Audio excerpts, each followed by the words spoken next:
Ya, apa kabar Ibu? Puji Tuhan, baik. Terima Haleluya. Tuhan Yesus dahsyat ya. Tuhan luar Ya, biasa. suaranya agak agak kencang sedikit Bu. Soalnya Iya, agak kecil suaranya. oh kecil ya. Iya, Ya. gimana sekarang? Apa sudah bisa dengar? Ini dia mantap ini. Sudah Oke, hampir hampir seimbang dengan ini moderator. oke.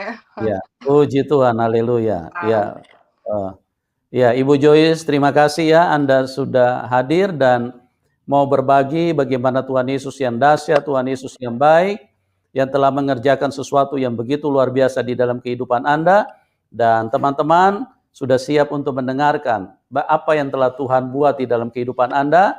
Anda bisa ceritakan secara lengkap kepada kami semua supaya itu bisa menguatkan banyak orang, bisa memberkati banyak orang, bisa mengangkat orang-orang yang beriman ya supaya imannya semakin dahsyat di dalam Tuhan Yesus. amin. Oke Ibu Joyce, waktu dan tempat saya serahkan kepada Anda. Oke. Silakan Ibu.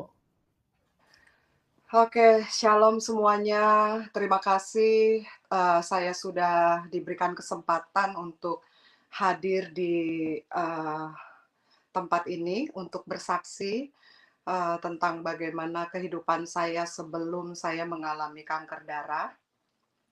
Jadi pada saat waktu saya masih kecil, saya memang adalah anak manja, kalau mau dibilang tuh manja dari, papi saya. Papi saya kebetulan sudah meninggal dunia, jadi almarhum.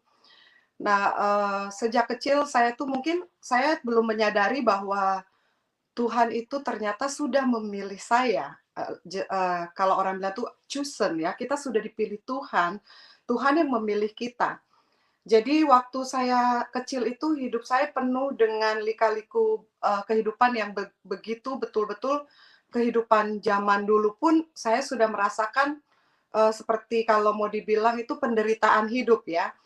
Karena sejak kecil saya dimanja oleh papi saya ke sekolah itu harus ada yang anter, pokoknya semuanya itu fasilitas diberikan kepada orang tua saya, itu papi saya ini yang sangat, mencintai saya dengan berlebihan. Nah, jadi waktu ada saatnya di saat, saya tuh taunya kalau saya sebagai orang Kristen, yang saya tahu tuh hanya pergi ke gereja itu, yang penting rajin, rajin ke gereja, baca firman, berdoa, yang penting itu aja. Dan saya hanya tahu kalau sebagai orang Kristen itu, kita ini hanya membaca, mendengar, dan mengetahui, tapi tidak menjadi pelaku. Nah, jadi waktu saya kecil, saya hanya tahu orang tua saya itu membawa saya ke gereja. Lalu saya tahu saya orang Kristen, pasti saya masuk surga. Ya kan, saya percaya bahwa kekristenan itu sudah yang saya lakukan itu sudah maksimal karena saya juga masih terlalu kecil. Dan waktu berumur saya kalau nggak salah kelas 3 SD, itu kejadian pertama dalam kehidupan saya yang membuat saya itu merasa bahwa Tuhan itu betul-betul ternyata berada di dalam kehidupan saya. Ini saya sadari baru saat saya mengalami kehidupan yang baru, tetapi di saat waktu saya kecil itu saya mengalami, trauma ya, trauma dalam arti waktu kelas 3 SD, ada salah satu keluarga saya dari Manado yang selalu mengantarkan saya ke sekolah. Tetapi saat itu dia tidak mengantarkan saya ke sekolah. Nah, saya ketakutan, waktu itu saya melihat di TV, ada satu orang lelaki yang sedang mencari ilmu, dia mencari ilmu yang ilmunya ini dia harus mengambil, maaf ya, kayak, dia harus mengambil perawannya anak-anak yang di bawah umur, anak-anak kecil lah, gadis-gadis kecil yang mungkin masih berumur, 12 tahun, 8 tahun, bahkan 8 tahun. Nah, saya sering melihat berita, saat itu saya melihat, eee, ada beberapa anak yang ditemukan tewas. Tewas di jalan, tewas di sini, ditemukan. Nah, itu dilakukan oleh, lelaki yang keji itu. Nah, lalu, pada satu saat saya pergi ke sekolah sendiri dan tiba-tiba waktu saya pulang sekolah, saya bertemu, tetangga saya itu laki-laki yang berdiri di pohon ya. Jadi waktu itu rumah saya itu seperti ada kuburan, kuburan dan ada alang-alang yang tinggi sekali. Alang-alangnya tuh tinggi sekali gitu ya. Jadi, saya potong jalan di situ karena memang di rumah saya di kompleksnya itu bisa potong jalan melalui, kuburan itu, namanya kober ya, kita sebutnya itu kober. Jadi waktu saya pulang sekitar jam 2 siang, saya pulang sendirian. Saya bertemu dengan seorang lelaki yang, dia itu hanya pakai celana pendek, kaosnya itu dia, gumpal-gumpal, lalu dia, memberhentikan saya waktu saya jalan, dia bilang begini, dia tahu nama saya. Dia bilang begini, "Joyce, kamu pulang sekolah ya?" Terus saya bilang, "Iya, saya pulang sekolah." Eee, Terus dia bilang, "Oh, oke." Waktu saya mau jalan, dia nggak kasih saya jalan. Dia tahan saya. Terus saya bilang, "Saya mau pulang." Tapi saya sempat menyebutkan nama orang itu karena memang itu saya familiar gitu ya, namanya masih kecil kan kita menghafal muka orang itu, tetangga saya. Nah lalu, saya mau berangkat, mau pulang, dia nggak kasih saya. Dia nggak kasih saya untuk jalan gitu, dia menghalang-halangi jalan saya. Tiba-tiba dengan sangat cepat, dia mendorong saya ke semak-semak itu, dan saya didorong. Nah, kebetulan memang di tempat itu banyak sekali, sering kali banyak domba-domba, bukan kambing ya, ini saya ngomong domba yang digembalakan oleh seseorang yang saya kenal juga, orangnya tinggi besar, tapi saat itu nggak ada. Saat itu saya tidak melihat apapun. Nah, waktu saya didorong ke semak-semak itu, saya seperti berontak, tapi saya tidak punya tenaga karena waktu itu saya masih kelas 3 SD. Saya masih kelas 3 SD, lalu saya didorong sekuat-kuatnya, saya berontak sekuat-kuatnya, sampai akhirnya saya tidak berdaya karena saya sudah terlalu capek untuk, mendorong orang ini. Saya sudah terlalu capek mendorong orang ini karena saya waktu itu masih kelas 3 SD ya. Sepatu saya sudah lepas semua, lalu tiba-tiba orang ini seperti mau menampar saya. Lalu saya tutup mata, saya ketakutan, disitulah pertama kali yang saya rasakan, saya merasakan saya bisa berdoa. Saya mungkin waktu itu belum terlalu mengerti bagaimana cara berdoa yang benar karena masih terlalu kecil. Tiba-tiba di situ saya mulai berdoa, saya katakan seperti ini, "Tuhan Yesus, tolong saya." Itu yang saya katakan, saya ingat. Lalu begitu saya tutup mata, saya bilang, "Tuhan Yesus, tolong saya." Lalu saya buka mata saya pelan-pelan, saya buka mata saya melihat ke langit. Ya, saat saat itu saya melihat ke langit, langitnya putih dan ada birunya sangat luar biasa, terang menderang. Di situ saya melihat langit dan saya bilang, "Tuhan Yesus, tolong saya." Saya kembali katakan itu setelah saya membuka mata saya. Lalu saya mencari orang yang tadi mendorong saya itu hilang, nggak ada sama sekali. Lalu saya masih ketakutan. Lalu saya tutup mata saya tutup erat-erat. Tiba-tiba ada seperti yang mencium saya. Saya bilang, "Aduh, saya ketakutan." Saya bilang, "Aduh, siapa yang cium saya ini?" Lalu saya buka mata saya pelan-pelan. Saya lihat ada domba di situ. Domba yang sering makan rumput di situ ya, alang-alang yang tinggi itu. Saya yang tadinya takut dengan binatang gitu, saya takut dengan pokoknya kayak kambing, apapun saya suka menghindar gitu. Ini saya udah pasrah. Saya tiba-tiba saya nggak takut karena domba itu ada sekitar 3 domba apa 2, pokoknya ada 3 kalau nggak salah dia mengelilingi saya dan yang satu mencium saya untuk membangunkan saya. Saya melihat ke kiri dan ke kanan, tidak ada orang yang tadi mendorong saya, laki-laki itu sudah tidak ada. Lalu saya berdiri, sebenarnya ini saya gimana ya, saya berdiri, saya bilang, "Tuhan, saya takut."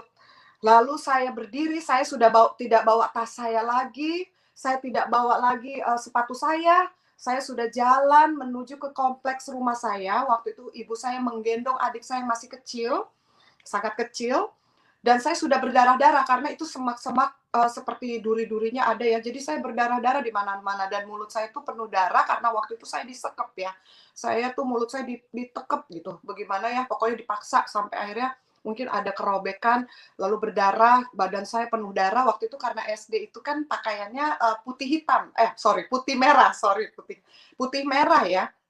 Jadi baju putih saya itu udah penuh dengan darah.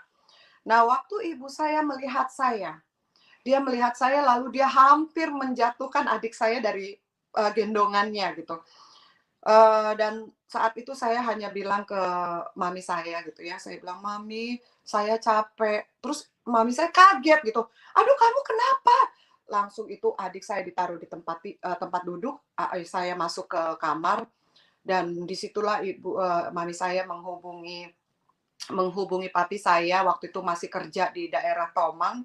Jadi dari jauhnya pekerjaan papi saya, dia tuh datang udah bawa polisi, sudah bawa anjing pelacak, dicari itu orangnya nggak dapat. Nah, akhirnya polisi itu menanyakan saya tentang orang ini nih, saya tidak bisa jawab karena saya saking sudah syoknya. Tetapi saya masih berpikir tentang yang doa saya tadi. Saya bilang, Tuhan Yesus tolong saya. Kenapa orang itu langsung pergi? Kenapa orang itu langsung tidak ada di tempat? Lalu saya bilang, Tuhan, Tuhan baik ya buat saya. Dan tapi saya tetap belum mengerti betul-betul ya. Hanya saya merasa bahwa Tuhan itu begitu luar biasa ya. Begitu saya sebutkan namanya, saya meminta kepada Tuhan, dia langsung memberikan domba-dombanya itu kepada saya. Nah, akhirnya orang tua saya panik, membawa saya ke dokter, semuanya oke, tidak ada masalah kekerasan atau apa yang fatal, karena polisi berkata kepada orang tua saya dengar saat itu, kata polisi, ini orang memang sedang dicari-cari. Dan semua orang yang diperkosa atau diambil keperawanannya itu mereka rata-rata dibunuh, pasti dibunuh.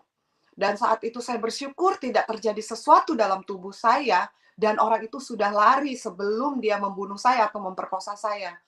Jadi sejak itu saya merasa bahwa Tuhan betul-betul mengasihi anak-anaknya yang memang sudah dipilih Tuhan ya, dilindunginya, di protection gitu, diberikan protection. Oke, akhirnya setelah saya berumur, ini kalau ngomong umur kayaknya saya agak lupa, tapi saya udah SMP waktu itu. Saya sudah lupa dengan kejadian itu, meskipun masih menjadi satu trauma dalam kehidupan saya. Saya jadi ketakutan untuk pergi sendiri, saya takut, saya harus bawa kakak saya atau adik saya kemana-mana, selalu saya nggak berani pergi sendiri. Sejak itu saya tidak berani pergi sendirian.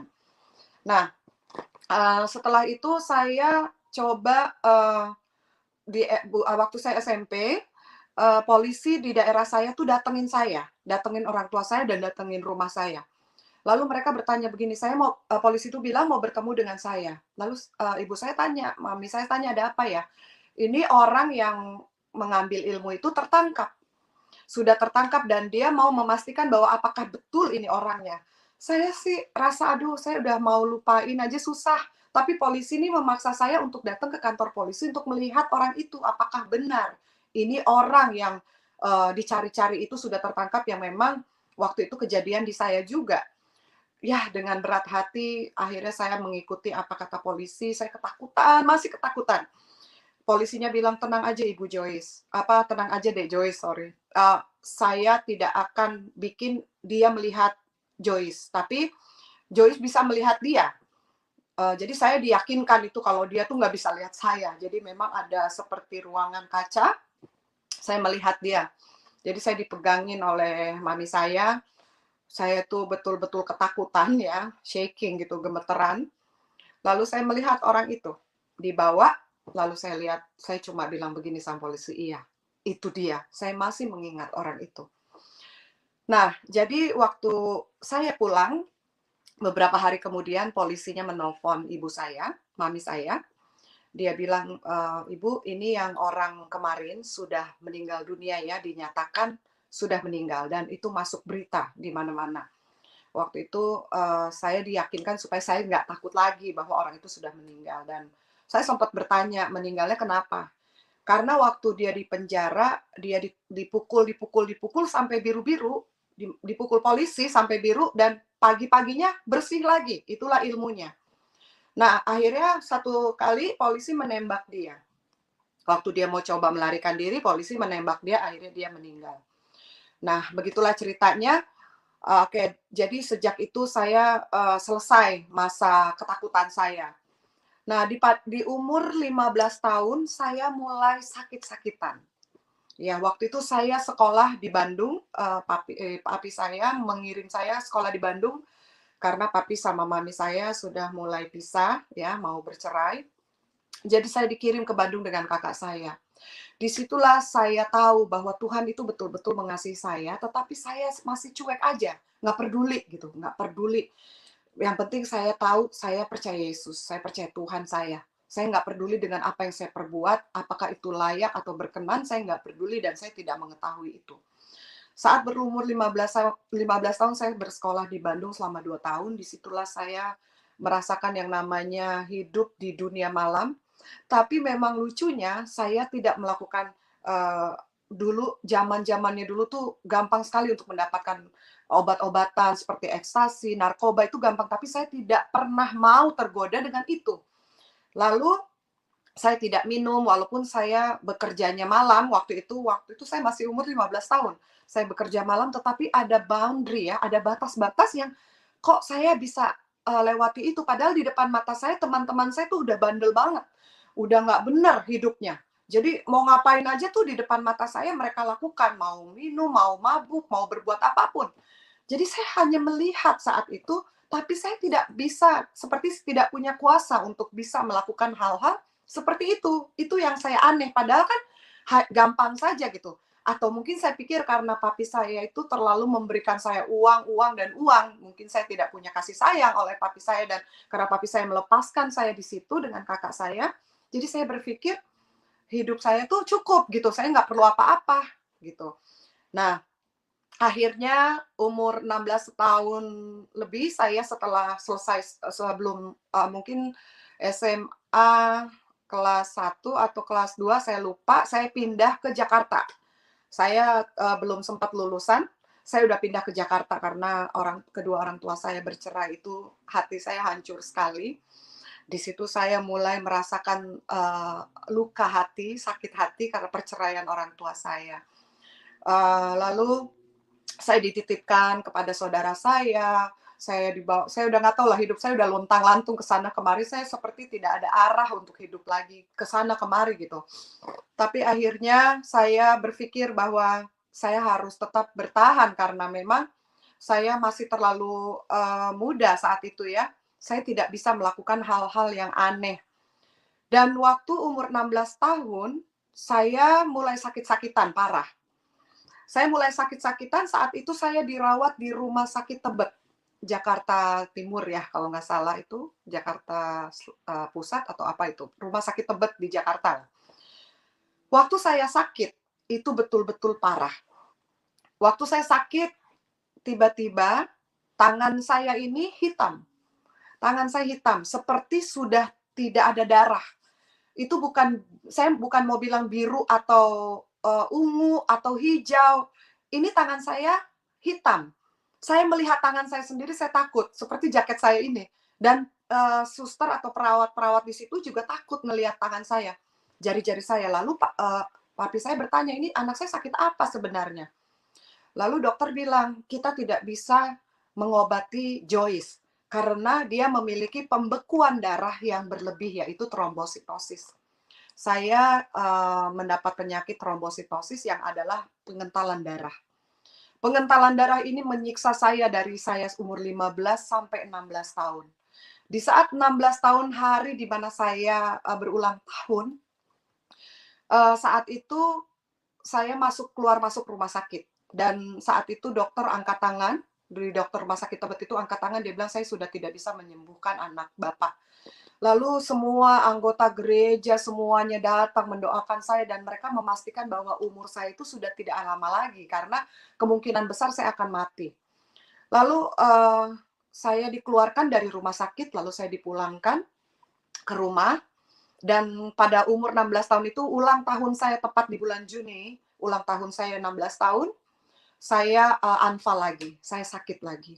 Saya sakit, saya berbaring di, satu seperti tempat duduk, saya berbaring, karena rasanya seperti tulang saya nggak ada, seperti digerogotin binatang. Karena darah saya terlalu kental.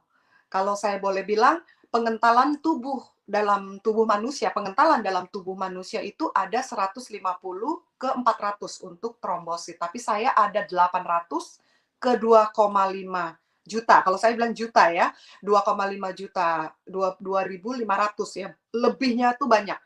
Dan bahkan orang yang 800 tuh harusnya udah di ICU, entah pecah pembuluh darah, pecah, di jantung, pecah di mana-mana lah, karena udah terlalu kental, seperti darah kita sekarang yang mengalir, itu dia mengalirnya seperti susu kental. Jadi saya sudah tidak bisa, aliran darah itu tidak memompa baik di jantung saya, di otak saya. Lalu saya berbaring di tempat duduk, papi saya datang menangis dengan membawa kue. Kue ulang tahun saya dengan lilin 1 dan 6. Saat itu saya sudah bilang ke papi saya, saking saya tuh takut mati. Saya takut mati, saya bilang, papi saya nggak mau mati. Saya takut, tapi karena sakitnya luar biasa trombosit ini yang menghantam tubuh saya, akhirnya saya bilang, saya udah nggak takut mati lagi karena saking sakitnya. Lalu saya lihat ibu saya masuk ke kamar, saya percaya dia berdoa. Ibu saya pendoa, dia betul-betul sangat mencintai anak-anaknya, dia selalu datang untuk berdoa buat kita, untuk mengajarkan kita yang baik ya. Lalu ibu saya masuk ke kamar, saya tahu dia berdoa. Tetapi saya sudah tidak berdaya, saat itu saya tidur di sofa, salah satu sofa di rumah saya, lalu papi saya datang menghampiri saya. Kalau saya mau cerita ini jadi saya sedih. Karena waktu itu papi saya datang membawa kue. Papi saya membawa kue yang ada lilinnya 16 tahun. 16 tahun. Lalu dia berdoa di depan saya. Ini saat ini papi dan mami saya sudah bercerai. Mereka sudah berpisah. Saya melihat mereka berdua, yang satu mami saya masuk ke kamar, papi saya datang bawa kue dan berlutut di hadapan saya, lalu dia bilang, Joyce, ini kue buat kamu, dan papi mau berdoa buat kamu. Papi berdoa, dia berdoa, saya ingat sekali dia berdoa seperti ini, Tuhan, jangan ambil anak saya saat ini, saya juga belum siap. Tapi biarlah Tuhan memberikan kesempatan anak saya untuk hidup. Lalu saya lihat lilin yang 6 itu, papi saya balik menjadi 9. Lalu dia bilang, Tuhan, kalau bisa anak saya diberi kesempatan lagi waktu, jangan 16 tahun matinya. Kalau bisa 19 tahun, mungkin saya sudah lebih siap. Saya akan mempersiapkan diri untuk bersama dengan anak saya. Di situ saya sedih sekali ya, karena saya pikir memang saya sudah mau mati. Lalu ibu saya keluar dari kamar, dia bilang gini, coba kamu bawa Joyce ke akupuntur yang ada di Bogor. Karena tadi saya berdoa, sepertinya Tuhan berbicara, dia harus pergi ke Bogor. Di situ ada akupuntur yang memang hanya 1 jarum ditusuk ke urat nadi kita untuk menjalankan darah-darah itu. Karena saya memang sudah nggak berdaya. Saya sudah nggak bisa ngapa-ngapain, nggak bisa jalan. Karena kalau saya berdiri, sepertinya tulang saya itu digerogoti binatang gitu, digigitin binatang, sakit sekali dan nggak enak. Jadi saya harus tiduran, karena kalau berdiri seperti darahnya turun ke bawah dan sulit sekali untuk naik ke atas otak saya dan jantung saya. Lalu papi saya menggendong saya, membawa saya ke mobil. Hujan keras, badai, angin, papi saya ngebut pergi ke Bogor itu, saya di belakang mobil itu tiduran sambil berpikir, apa ini sudah waktunya saya ya? Apa saya akan mati? Segala pikiran-pikiran berkecamuk di otak saya. Lalu setelah sampai di sana, papi saya nggak boleh masuk. Lalu papi saya bilang, ini anak saya udah sekarat, udah saya minta tolong untuk pasien terakhir ini. Oh nggak bisa Pak, soalnya besok kalau nggak salah mau pemilu, jadi ini kita udah mesti tutup. Waktu itu kita sampai persis jam 10 malam. Lalu di situ papi saya memaksa, memohon, akhirnya saya bisa masuk. Nah, waktu saya masuk itu saya digotong oleh 4 atau 6 orang ya, digotong saya karena papi saya sudah capek. Saya digotong oleh 6 orang masuk ke tempat akupuntur itu. Di tempat akupuntur itu saya ditusuk dalam waktu 3 second ya, 3 detik, satu tusukan jarum ke seluruh badan saya, kepala, kaki, tubuh semua. Sampai selesai itu saya bisa jalan. Saya langsung bisa duduk, bisa berdiri dan bisa jalan. Nah, disitulah saya merasa saya diselamatkan lagi ya. Saya diselamatkan lagi oleh Tuhan. Tapi saya masih cuek gitu, masih nggak peduli gitu. Pokoknya udah selamat, udah beres, udah sembuh. Nah, pada saya berumur 19 tahun, saya sakit lagi. Saya sakit lagi, masuk rumah sakit berkali-kali dalam 19 tahun tuh saya sakit terus. Saya sampai merasa tidak enak dengan papi saya karena dia selalu mengeluarkan uang untuk biaya rumah sakit saya terus. Sampai akhirnya Tuhan menemukan saya dengan suami saya yang bekerja di rumah sakit saat itu. Dia adalah seorang Muslim dan dia menerima Yesus, menikah dengan saya, sampai akhirnya dialah yang mengurus saya sejak saya umur 19. Dan umur 20 saya hamil. Lalu setelah saya hamil itu saya kehamilan 5 bulan, bayi saya itu meninggal dalam perut saya. Lalu saya bertanya, kenapa bayi saya meninggal? Lalu dokter bilang, waktu saya berobat hari Jumat, detak nadi bayi saya itu masih hidup. Lalu hari Selasa saya pergi lagi, saya masih merasa saya belum ketemu dokter. Waktu hari Jumat itu saya datang, saya belum ketemu dokter. Lalu saya penasaran karena mau ketemu dokter, ini udah ke 5 bulan soalnya kan, saya pergi ke dokter, lalu dokter itu bilang, Ibu Joyce bayinya sudah meninggal. Saya nggak tahu meninggalnya di hari Jumat itu Sabtu, Minggu, Senin, saya nggak tahu. Tapi mereka bilang sudah meninggal, untung Ibu Joyce nggak ikut meninggal karena bayi itu ada di perut ibu yang sudah mungkin matinya 2-3 hari lalu ya. Saya nggak tahu. Saya bilang, pantes ya saya kepengen ke dokter. Lalu saudara-saudara, saya benar-benar kehilangan anak saya ya. Saya merasa sedih karena saya pencinta anak, saya sayang anak kecil, saya mau punya anak gitu. Lalu dengan sangat sedih, dokter menyatakan seperti ini kepada saya, Ibu Joyce memiliki trombositosis, pengentalan darah ataupun pembekuan darah berlebih dalam tubuh. Maka itulah saya bertanya kenapa bayi saya meninggal, dan dokter menjelaskan itulah sebabnya bayi ibu meninggal. Jadi kami dari tim kedokteran memastikan bahwa Ibu Joyce tidak bisa punya anak. Pokoknya Ibu Joyce tidak bisa punya anak. Saya nggak terima. Saya nggak terima itu. Saya pergi ke dokter lain. Saya tanya. Dan dokter itu pun menyatakan dengan hal yang sama. Iya, kalaupun Ibu Joyce memaksakan untuk punya anak, satu resikonya ada 3 resiko. Yang pertama, kalau tidak bayinya mati terus dalam kandungan Ibu Joyce, bayinya lahir cacat, atau Ibu Joyce-nya yang mati. Jadi ketiga pilihan ini tidak ada yang enak ya. Saya pikir, lah bagaimana ini saya mau punya anak, tapi kok kenapa harus seperti ini resiko-resikonya. Nah disitulah saya kembali lagi, saya berdoa kepada Tuhan. Saya seperti ini, saya sebenarnya sering sekali ngomong sama Tuhan. Tetapi itulah saya belum hidup baru, saya merasa yang penting begitu aja standarnya. Kita seorang Kristen itu harus ngomongnya begitu aja, berdoa dan minta aja gitu. Lalu saya bilang gini ke Tuhan, Tuhan, kalau memang betul-betul Tuhan ada. Nah, ini yang saya sempat meragukan, Tuhan. Kalau memang betul-betul Tuhan ada, tunjukkan kepada saya kalau saya bisa punya anak. Kalau dokter ini salah. Lalu kakak saya sempat bilang begini ke saya, kamu tuh jangan keras kepala. Kalau dokter udah bilang begitu ya nurut aja, ngeri lah. Kalau sampai anaknya mati terus, capek kan? Kamu ngelihat anak kamu mati, terus kalaupun lahir katanya cacat. Terus kalaupun nggak melahirkan terus kamunya mati. Siapa yang mau ngurus anak kamu? Jadi kamu pikirin, ini dokter yang udah ahli-ahli yang ngomong. Lalu saya masih berkeras gitu, enggak, saya mau berdoa, saya mau tanya Tuhan dulu. Apa betul ini seperti ini? Lalu saya challenge, saya bilang, Tuhan kalau memang betul-betul Tuhan ada, tunjukkan kepada saya bahwa Tuhan itu betul-betul bisa membuktikan bahwa saya bisa punya anak. Nah, singkat cerita, saya hamil lagi.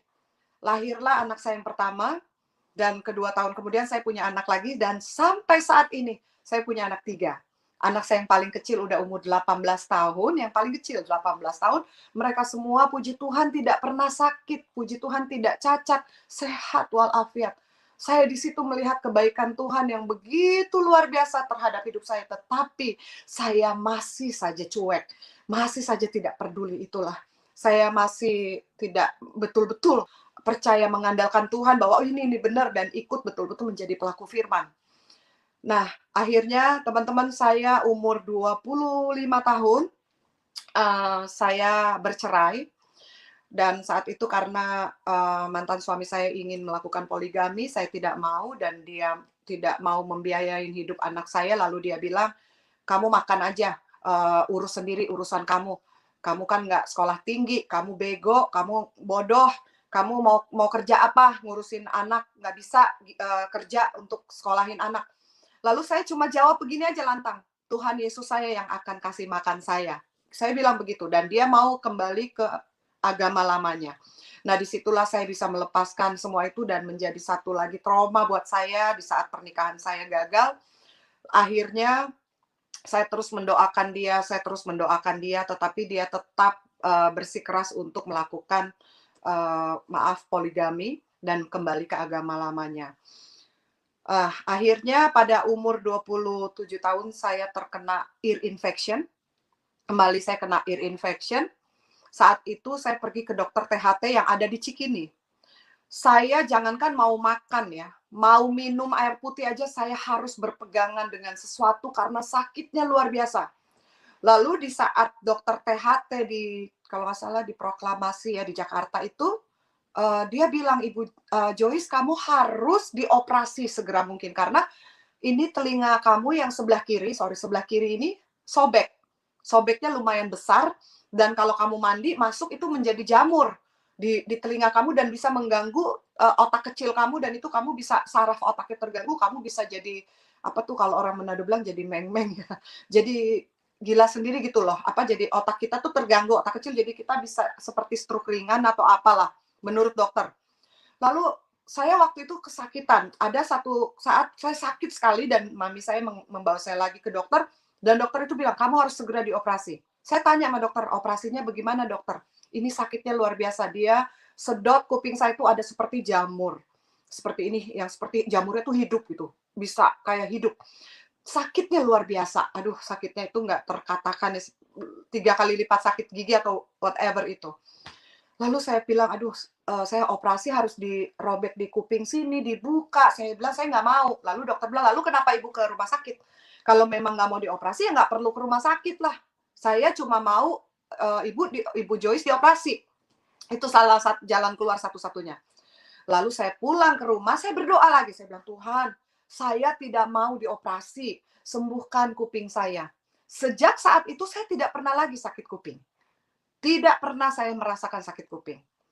Nah, akhirnya saya bertemu suami saya yang kedua. Ini singkat cerita, saya dibawa ke Amerika, saya pindah.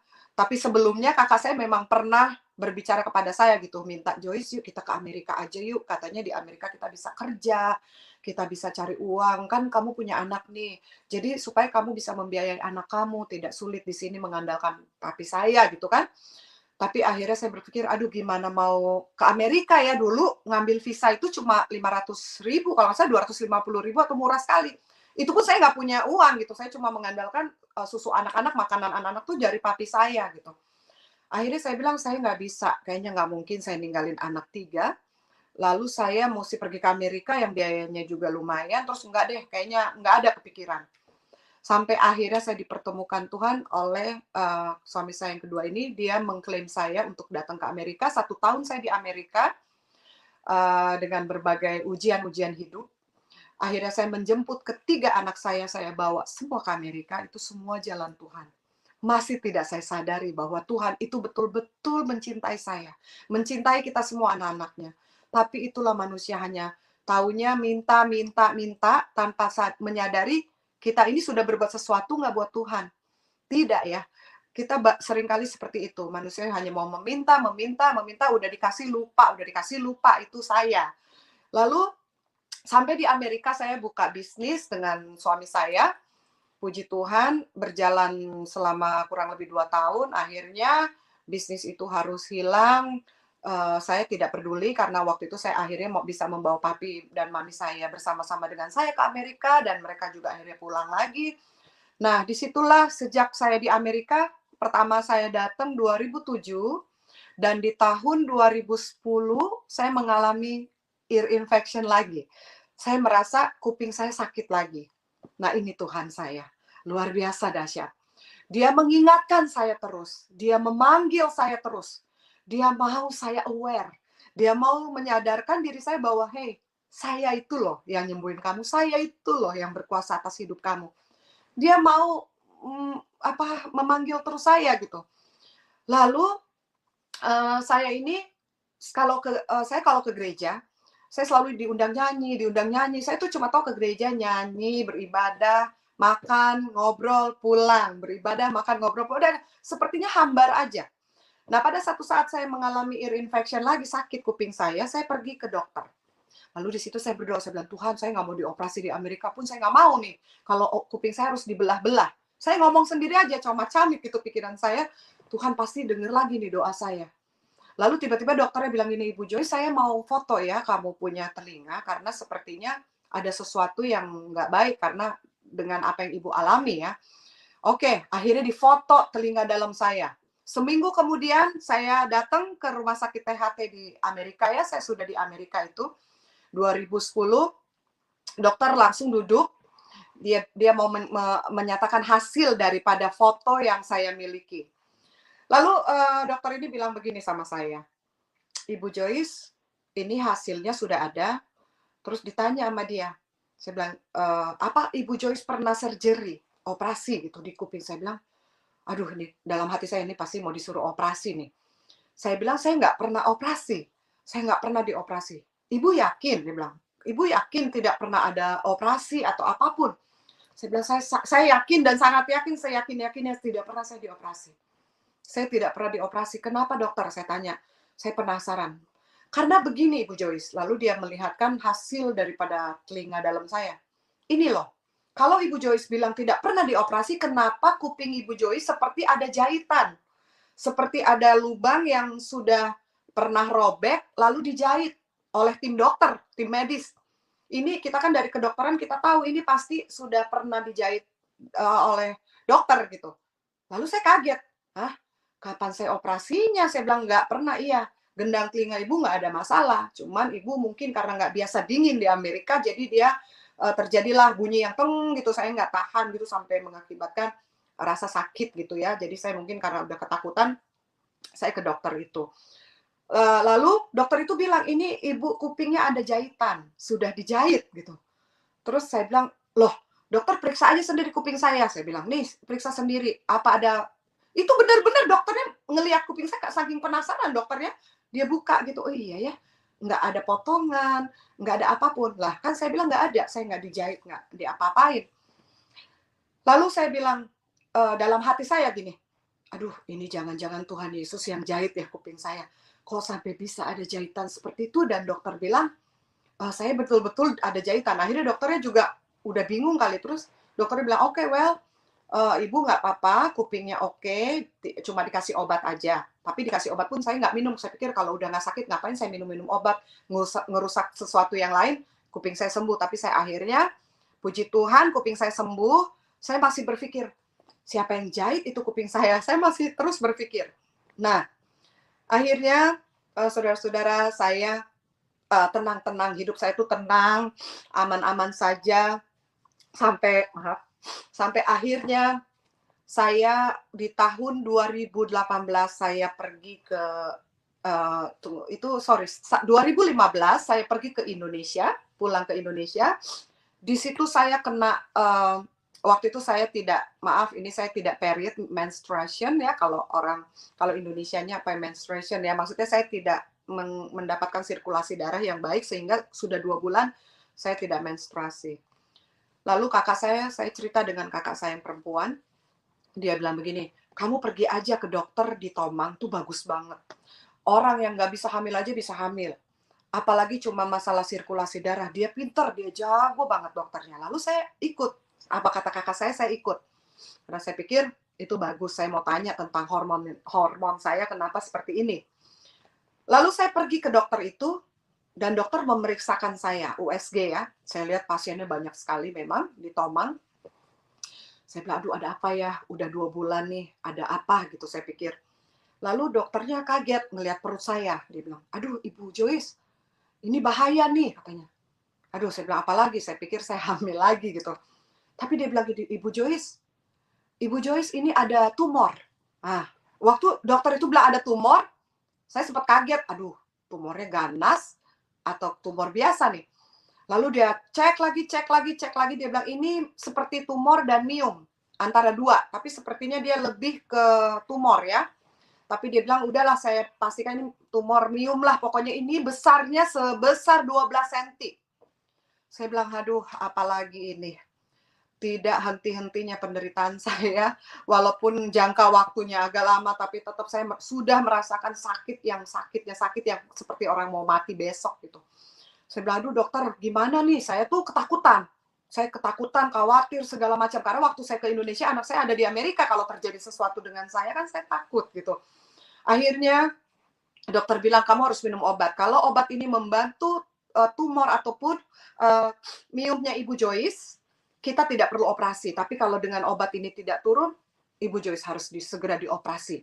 Mesti di rahim itu diikat atau diangkat atau bagaimana lah kata dokter. Aduh, dokter itu selalu bikin sakit jantung saya gitu.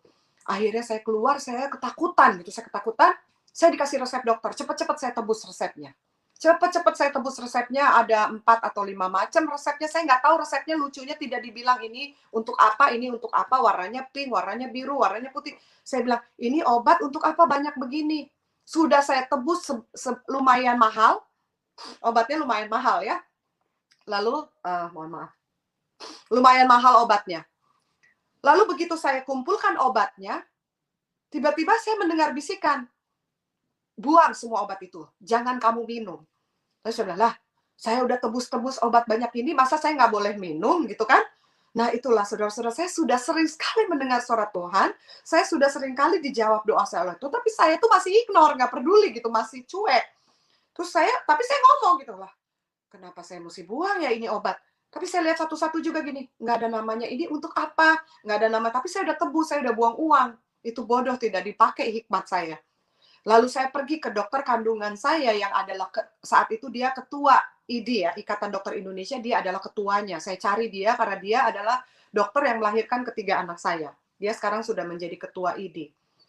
Lalu saya pergi ke dokter itu, saya bilang ke dokter saya bilang, dokter, katanya saya ada miom, ada bukan kista, malah tumor di rahim saya. Lalu dia periksa. Saudara-saudara, dia periksa, dokter itu periksa, dia lihatkan ke saya. Ini, Ibu Joyce betul, ada miom seperti tumor daging yang sangat besar, 12 cm itu besar ya, kalau buat saya besar, buat kedokteran juga besar.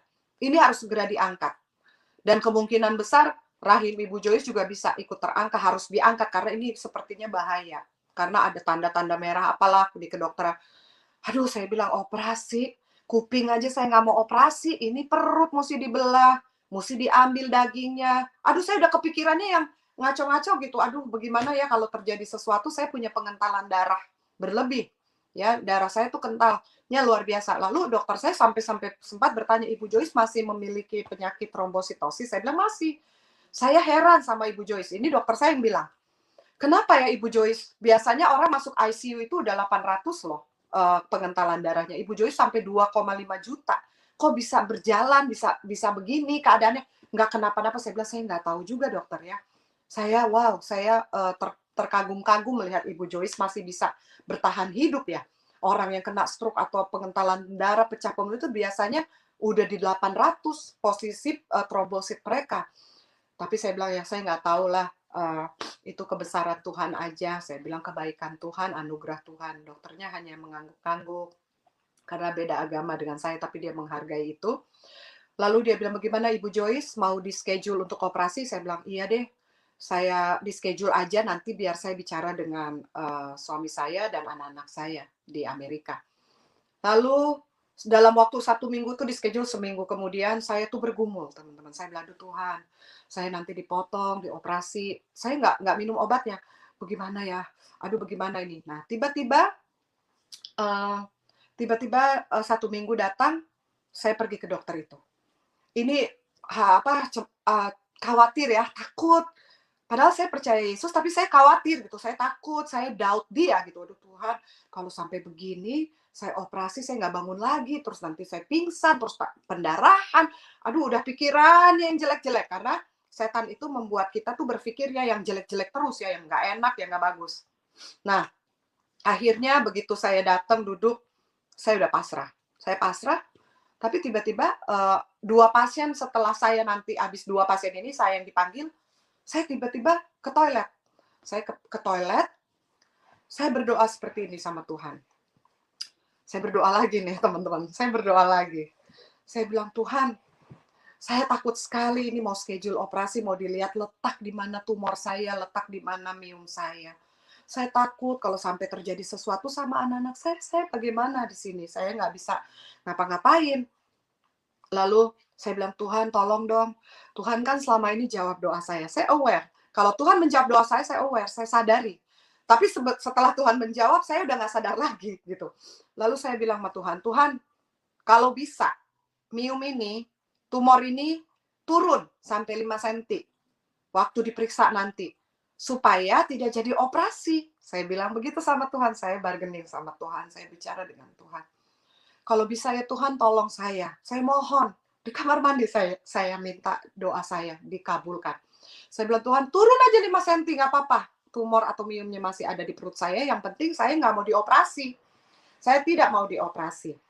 Akhirnya setelah saya berdoa, comot-camit, saya mohon, saya minta, saya selesai berdoa, saya duduk, saya sudah lebih tenang, lebih tenang. Lalu perawatnya panggil saya, Ibu Joyce.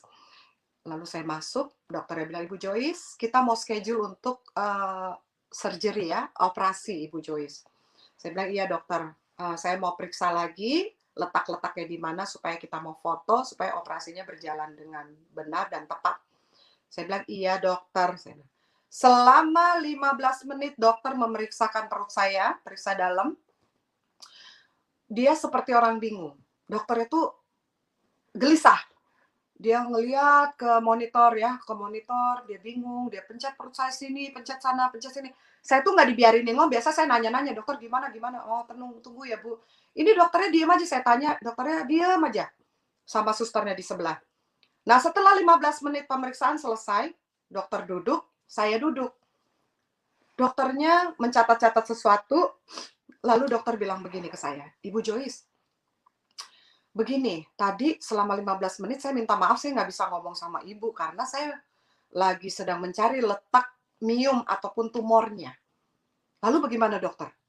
Tapi saya udah cari, mium sama atau tumor itu udah nggak ada di perut Ibu Joyce. Aduh, saya langsung ya benar dokter. Ya, makanya saya bilang, saya tidak bisa ngomong sama ibu. Ini saya lihat ini, dikasih lihat fotonya. Yang ini kan, ini mium sama tumornya nih. Ini yang tadi saya foto nih, hasilnya nggak ada apa-apa. Ini bersih. Aduh Tuhan, saya itu seperti yang dipukul Tuhan gitu, seperti yang, sadar nggak sih kamu? Saya loh yang buat semuanya. Saya yang sudah mengasihi kamu. Tapi saya masih seperti orang, bebal gitu. Saya masih kaget dan saya sempat ngomong begini sama dokter saya. Dokter, saya percaya itu iman saya percaya Tuhan Yesus saya menyembuhkan saya. Dokter itu sampai bilang, Ibu Joyce, saya menghargai iman Ibu Joyce. Luar biasa. Saya juga kaget. Minggu lalu saya masih lihat. Ibu Joyce nggak minum obat kan? Saya bilang, saya nggak minum obat apa-apa. Lalu saya buka tas saya bilang, ini obatnya semua masih ada lengkap, nggak ada saya minum. Dokternya bingung. Lalu itulah, saya merasa bahwa Tuhan itu begitu baik bagi hidup saya, sehingga dia mengasihi saya begitu luar biasa, mencintai saya, melindungi saya. Tapi saya manusia yang begitu tidak baik, yang masih mengandalkan manusia dan mengandalkan kekuatan saya. Setelah saya disembuhkan, saya merasa lega. Saya merasa lega dan saya bilang ke suami saya, kamu percaya nggak? Kalau apa yang saya doakan di toilet tadi, sebelum saya ketemu dokter, Tuhan sudah menjamah saya dan menyembuhkan. Saya cuma minta turunin 5 cm. Tuhan, turunin 5 cm. Tapi Tuhan memberikannya semuanya. Dia menghilangkan semuanya. Tidak ada sisa sedikit pun. Tidak jadi operasi. Tuhan, saya merasa luar biasa. Lalu di Indonesia itu karena saya rasa syukur saya, suami saya sempat bilang begini, kamu tuh seperti Nabi Elia. Kamu berbicara, kamu perkatakan dan terjadi. Waktu suami saya bilang saya seperti Nabi Elia, ini teman-teman percaya nggak percaya, saya tuh nggak tahu. Elia itu, Nabi Elia. Saya tidak pernah tahu cerita Nabi Elia. Karena itulah, saya Kristen yang hanya Kristen aja gitu. Lalu, saya diajak teman untuk bergabung di salah satu youth gereja besar yang ada kurang lebih hampir ada 300 anggota anak mudanya untuk membuat kelompok-kelompok nabi-nabi gitu. Jadi mereka membuat drama. Lalu saya diajak, saya bilang, bagaimana kalau saya bikin Nabi Elia namanya. Yang ini ada Nabi Yusuf, Nabi Daud, Nabi ini itu banyak. Jadi dari 300 itu dipecah menjadi 10 atau 15 kelompok ya, 15 kelompok. Nah, saya memberi nama itu Elia. Saya memberi nama itu Elia. Lalu kita membuat drama tentang Alkitab ya. Dan tiba-tiba percaya nggak percaya teman-teman, lucunya dari 15 kelompok itu mereka pakai bajunya bagus-bagus, mereka mempersiapkannya dengan matang. Kita tuh biasa-biasa aja, nggak yang hebat-hebat dan beda-beda, baju kita nggak sama, kita tuh persiapannya cuman seperti biasa, cuman nama kita Elia waktu itu. Lucunya waktu kita diumumkan juara ketiga, juara kedua, ke satu, diumumkan juara ketiga kita nggak menang. Saat ini kita pikir nggak mungkin ya, karena mereka bagus-bagus sekali dramanya, cara ceritanya tentang firman Tuhannya, segala macam yang baik. Tiba-tiba juara dua yang menang adalah tim dari Abraham, mungkin ya, Nabi Abraham, Nabi Yusuf. Dan juara pertama jatuh pada Nabi Elia. Kita menang, saya punya kelompok tuh menang. Di situ saya bilang, kenapa? Itu terkaget-kaget dan terkagum-kagum. Tapi saya masih nggak ngeh lagi ya. Masih nggak ngeh lagi. Akhirnya, saudara-saudara, saya balik ke Amerika di tahun 2018. 18 awal. Saya terjadi banyaklah masalah dalam kehidupan saya. Saya mengalami banyak kekerasan, banyak penyiksaan, penderitaan dalam hidup. Sampai akhirnya saya bercerai. Yang kedua kali saya bercerai, tetapi saya tidak mau memikirkan perceraian saya. Karena kenapa? Saya di Amerika ini biasa bekerja dengan suami saya. Begitu bercerai, saya merasa tidak ada pegangan hidup. Saya tidak merasa Tuhan itu ada dengan saya. Saat itu saya kembali berpikir, saya nggak bisa kerja, saya nggak tahu apa-apa, Inggris saya pas-pasan. Aduh, bagaimana ini Tuhan? Itulah Tuhan saya. Dia mau menyadarkan saya bahwa dia mau saya mengandalkan dia, bukan manusia, bukan diri saya. Saya tiba-tiba bisa bekerja, lucu, saya bisa bekerja lebih dari penghasilan yang waktu saya berdua suami saya. Kalau mau dipikir, mantan suami saya itu dia lulusannya Amerika, dia hebat lah kalau buat di mata saya ya, dia laki-laki yang hebat, dia kuliahnya lulusan university di Amerika dan dia master degree. Sementara saya apa? Gitu. Saya bukan apa-apa dan bukan siapa-siapa.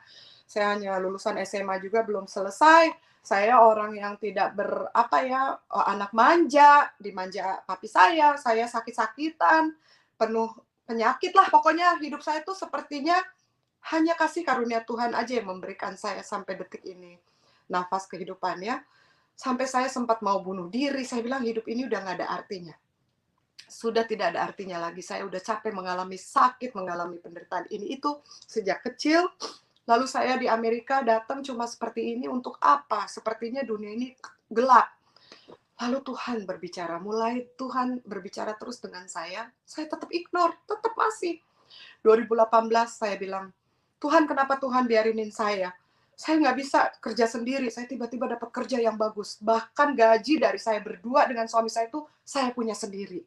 Saya kaget, itu saya dikasih kerjaan itu hanya 4 bulan. Lalu saya pergi ke Indonesia bulan Oktober, akhir Oktober di tahun 2018 setelah perceraian saya menangis di bawah kaki ibu saya bilang, Mami, ini loh anak Mami yang sudah penuh dengan penderitaan hidup, saya tuh gimana ya, pengennya bersama-sama dengan keluarga, tapi saya di sana tidak ada siapa-siapa selain cuma dengan anak-anak saya. 3 anak-anak saya lah yang menguatkan saya. Tetapi kembali lagi, saya berpikir bahwa hanya Tuhan satu-satunya yang harus saya andalkan dalam hidup saya. Lalu saya bulan Oktober saya pergi ke Indonesia 2018.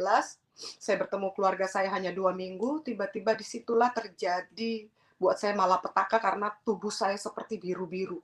Saya kaget, saya bilang, ini biru apa, seperti dipukul orang gitu, banyak di leher, di pundak, sampai mami saya bilang, itu kenapa kamu biru? Saya bilang, nggak tahu ya ini kenapa gitu. Lalu saya berpikir ini hanya kecapean. Dan akhirnya saya pulang ke Amerika itu bulan November.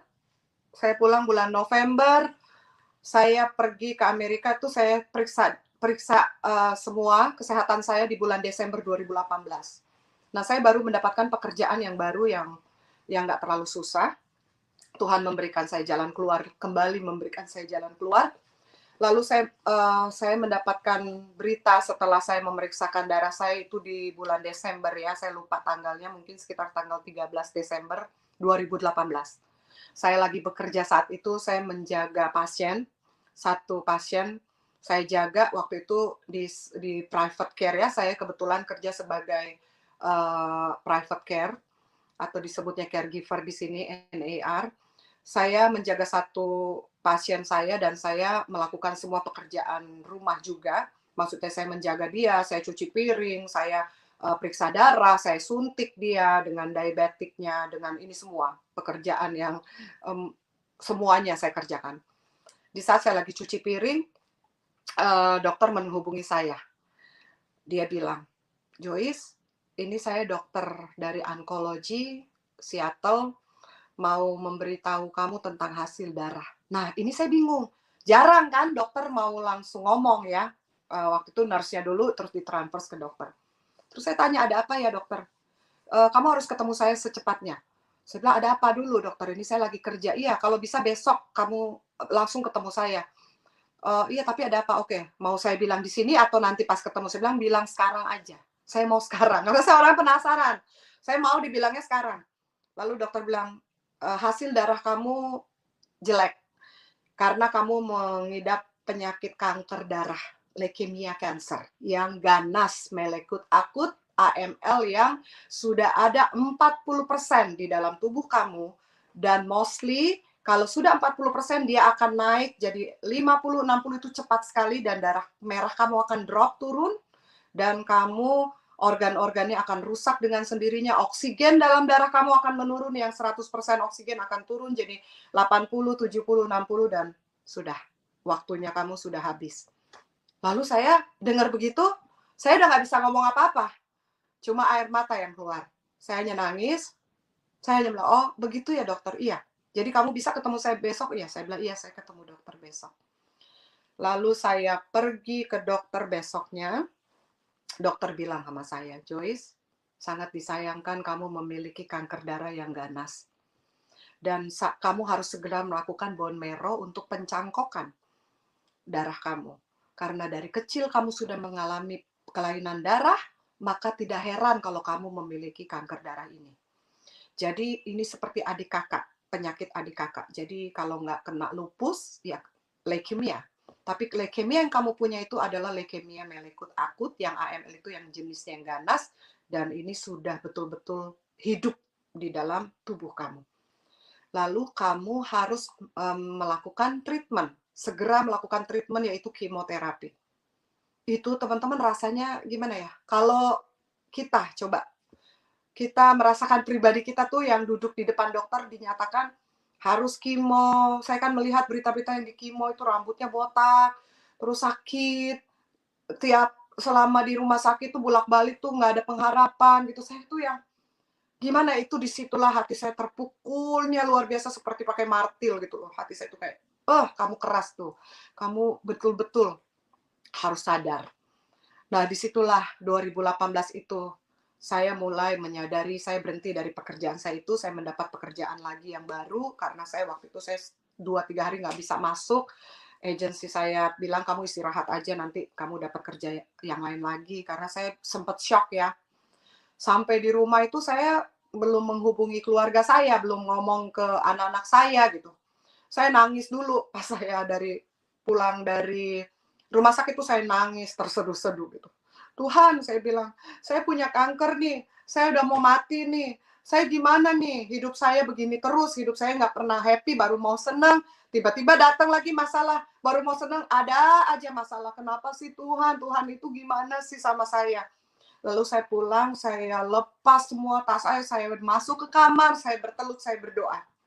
Saya bilang, Tuhan, tolong saya. Saya ingat perkataan itu seperti waktu saya kelas 3 SD. Saya bilang, Tuhan Yesus, tolong saya. Saya nggak sanggup untuk menghadapi kanker ini sendirian.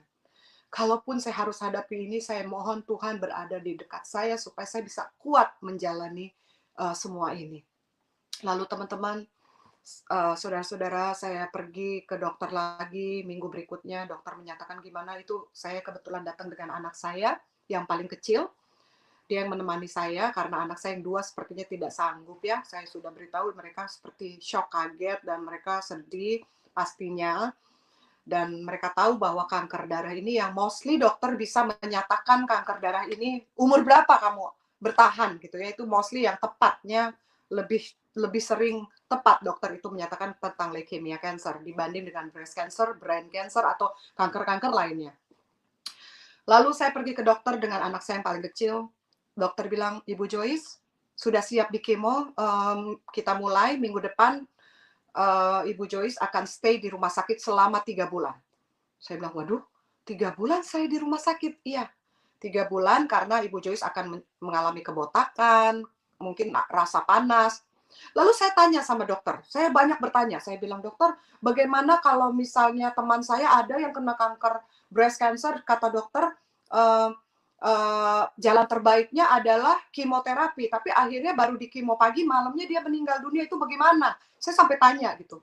Saya menanyakan ke dokter seperti itu. Lalu dokter bilang, "Oh, mungkin jantungnya dia nggak kuat, makanya nanti Ibu Joyce diperiksa dulu jantungnya. Kalau arteri jantung Ibu Joyce tipis, kita harus suntik untuk jadi kebal. Seperti balon, kebal gitu, tebal. Nanti begitu kita suntik kemoterapi itu obat, baru disitulah ada kekuatan." Nah, jaminannya apa? Kalau saya sampai pergi ya rest in peace kan. Lalu anak saya bertanya, "Kalau mami saya di kemoterapi, apakah kankernya akan sembuh secara total?" Dokter bilang, "Well, mungkin 50-50." Waktu dokter itu bilang 50-50, 50%, 50%, di situ saya langsung ada kekuatan diri saya, nggak tahu apa. Saya mohon maaf ya, banyak yang kemo juga berhasil, ada juga yang puji Tuhan berhasil, tapi mungkin Tuhan memberikan kita berbeda-beda cara proses Tuhan untuk kita. Lalu saya langsung begini, aduh enggak deh, saya mesti 3 bulan di rumah sakit, rambut saya botak, ya masalah botak sih ya nggak apa-apa ya, tapi saya seperti orang nggak ada pengharapan gitu, kesakitan, terus ngeluh, terus menderita, terus sementara hidup saya udah penuh dengan penderitaannya luar biasa. Saya pikir gimana ya, akhirnya anak saya terpukul ya, yang paling kecil itu agak terpukul, dia peluk saya, dia bilang, "Mami harus kuat ya, Mami harus kuat. Selama ini Mami kuat, dan Mami bisa tahu keputusan apa yang terbaik buat Mami, aku serahin sama Mami." Anak-anak saya tidak memaksa. Lalu saya pulang, dokter mau saya ketemu setiap bulan. Tiap bulan saya diperiksa darah. Saya drop waktu bulan, kalau nggak salah bulan Februari 2019. Saya sempat drop, darah merah saya turun menjadi 8,6. Yang normalnya 12 ke 16, hemoglobin saya turun sampai 8,6, dokter menginginkan saya ditransfusi. Saya pikir kalau transfusi nggak masalah ya, karena saya juga melahirkan anak 3 itu saya transfusi darah terus, terjadi heavy bleeding ya. Lalu saya berdoa lagi sama Tuhan nih, manusia nih, kalau minta, minta terus ke Tuhan ya. Saya bilang sama Tuhan, "Tuhan, saya harus berbuat apa?" Lalu saya tidak mendapat jawaban dari Tuhan. Saya bilang, "Apa Tuhan udah gak dengar lagi doa saya? Kenapa saya dikasih kanker darah ya? Yang parahnya minta ampun buat saya." Lalu saya nggak pikirin lagi, karena saya berdoa-berdoa, saya tidak mendengarkan jawaban dari Tuhan, atau bisikan, atau apapun. Lalu saya mulai bekerja. Saya untuk menghilangkan pusing saya, stres saya bekerja lagi. Nah, disitulah di tempat kerja saya di tempat kerja saya yang saya cuci piring itu, yang baru, itu kaca, tertutup kaca, di seberang di kaca itu saya bisa melihat tanaman, yang tanamannya hijau, pohonnya hijau sekali bagus, dan bunga-bunganya kecil-kecil. Bunganya kecil-kecil, merah, cantik gitu. Saya melihat bunganya cantik ya, terus tiba-tiba ini hati saya hampa, hati saya hancur, luka, segala macam lah berkesimpung. Walaupun saya bekerja, saya nyuntik pasien, tapi otak saya tuh nggak nyambung gitu. Otak saya tuh yang tidak ada pengharapan gitu, kayak aduh saya ini kayak saya udah mau mati gitu. Saya nunggu-nunggu mati aja deh, ini udah pasrah gitu. Tiba-tiba disitulah teman-teman saya mendengar suara Tuhan. Sangat jelas dan sangat halus. Tuhan berbicara kepada saya. Waktu saya sedang melihat pohon-pohon itu, pohon yang daunnya hijau, terus bunga-bunganya kecil-kecil merah. Tuhan berbicara seperti ini kepada saya. Joyce, anakku, buah hatiku. Itu yang saya dengar. Saya dengar, ha? Joyce, anakku, buah hatiku. Itu yang selalu saya dengar. Kamu harus buka rumah doa, yaitu Pondok Daud. Seperti Pondok Daud, saya juga sering dengar tentang Pondok Daud. Kamu buka rumah doa, lalu kamu lihat pohon-pohon yang ada di situ, pohon itu yang ada bunganya. Saya tuh mendengar tuh sambil nyuci tuh saya dengar suara itu, saya seperti terdiam, tersentak gitu. Pohon itu, kamu lihat bunganya kecil-kecil, seperti itulah orang yang akan mengikut kamu, mencari kamu, meminta bantuan kamu. Lalu saya pikir gini, hah? Meminta bantuan saya? Meminta tolong saya? Mengikut saya? Emang saya ini siapa? Ya, saya kerja aja cuma kayak begini, menghidupkan 3 anak, dan saya single mother gitu. Apa yang maksudnya kayak begini? Lalu Tuhan terus bisikan saya. Setiap saya pergi kerja di situ, saya kerja itu seminggu 4 hari, selama 9 jam. Jadi selama 9 jam itu, 1 minggu itu Tuhan berbicara terus kepada saya. Ini sebelum saya mau transfusi darah ya, minggu depannya. Tuhan bilang gini, kalau kamu buka Pondok Daud, kamu doakan orang-orang itu akan sembuh. Tapi bukan karena kekuatan kamu, tapi karena saya yang akan hidup di dalam kehidupan kamu. Lalu saya berpikir, ini suara Tuhan atau perasaan saya aja?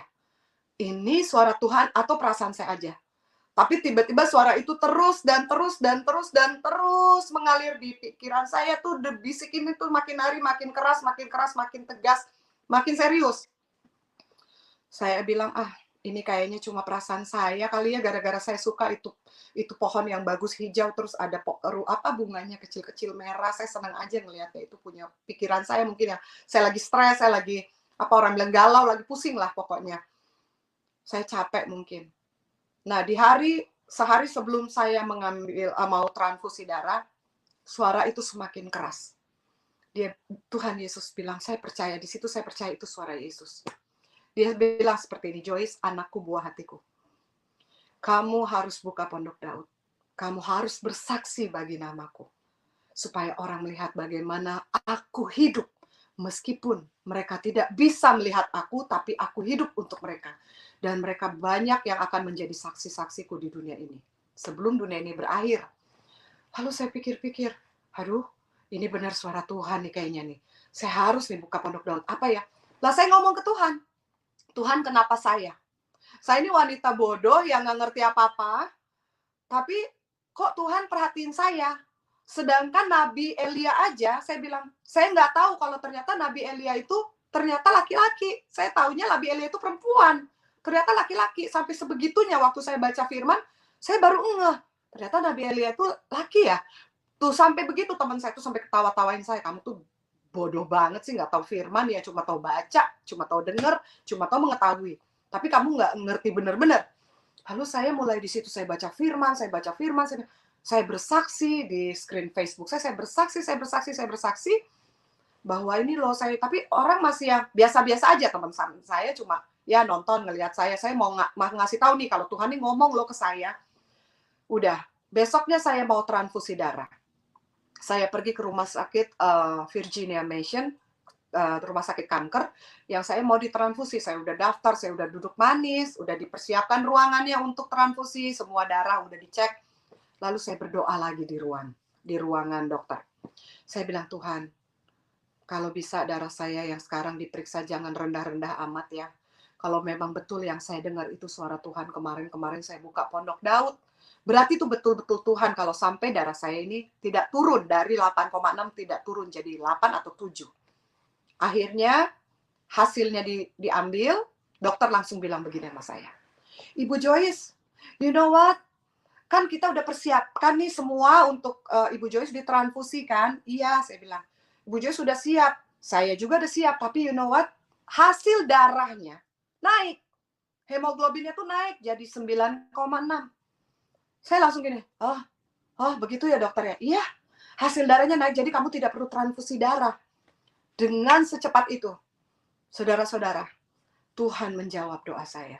Di situ saya memperkuatkan iman saya, diri saya bahwa, "Hey Joyce," saya menampar-nampar diri saya, "Hey sadar dong, sadar dong, sadar, jangan bebal, jangan kebal.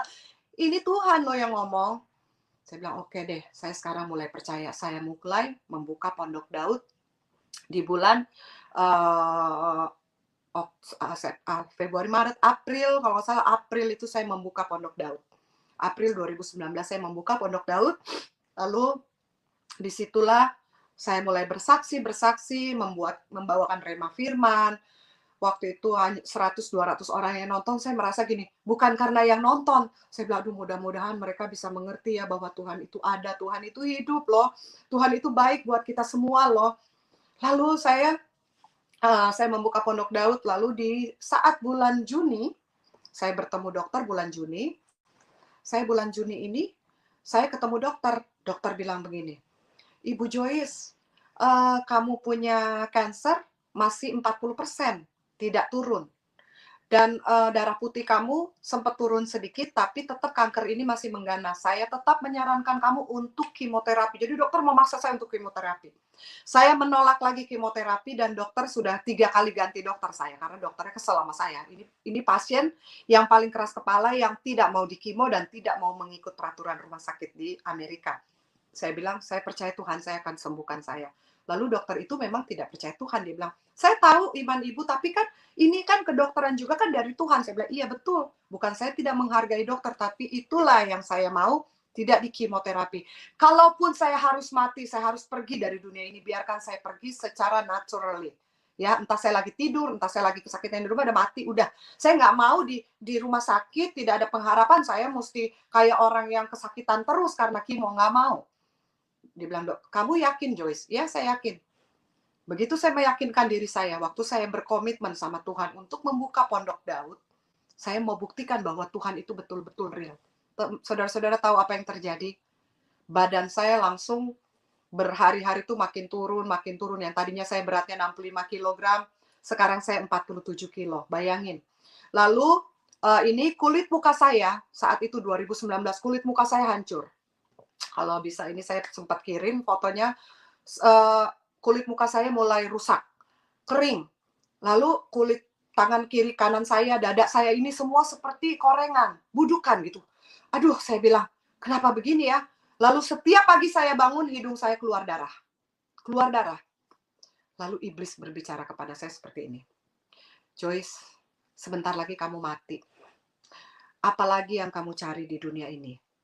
Kamu kan ada orang yang suka sama kamu tuh, kaya, banyak duit, kamu nikah aja sama dia seneng-seneng, ya kan? Lakukan sesuatu yang enak-enak di dunia ini sehingga kamu happy."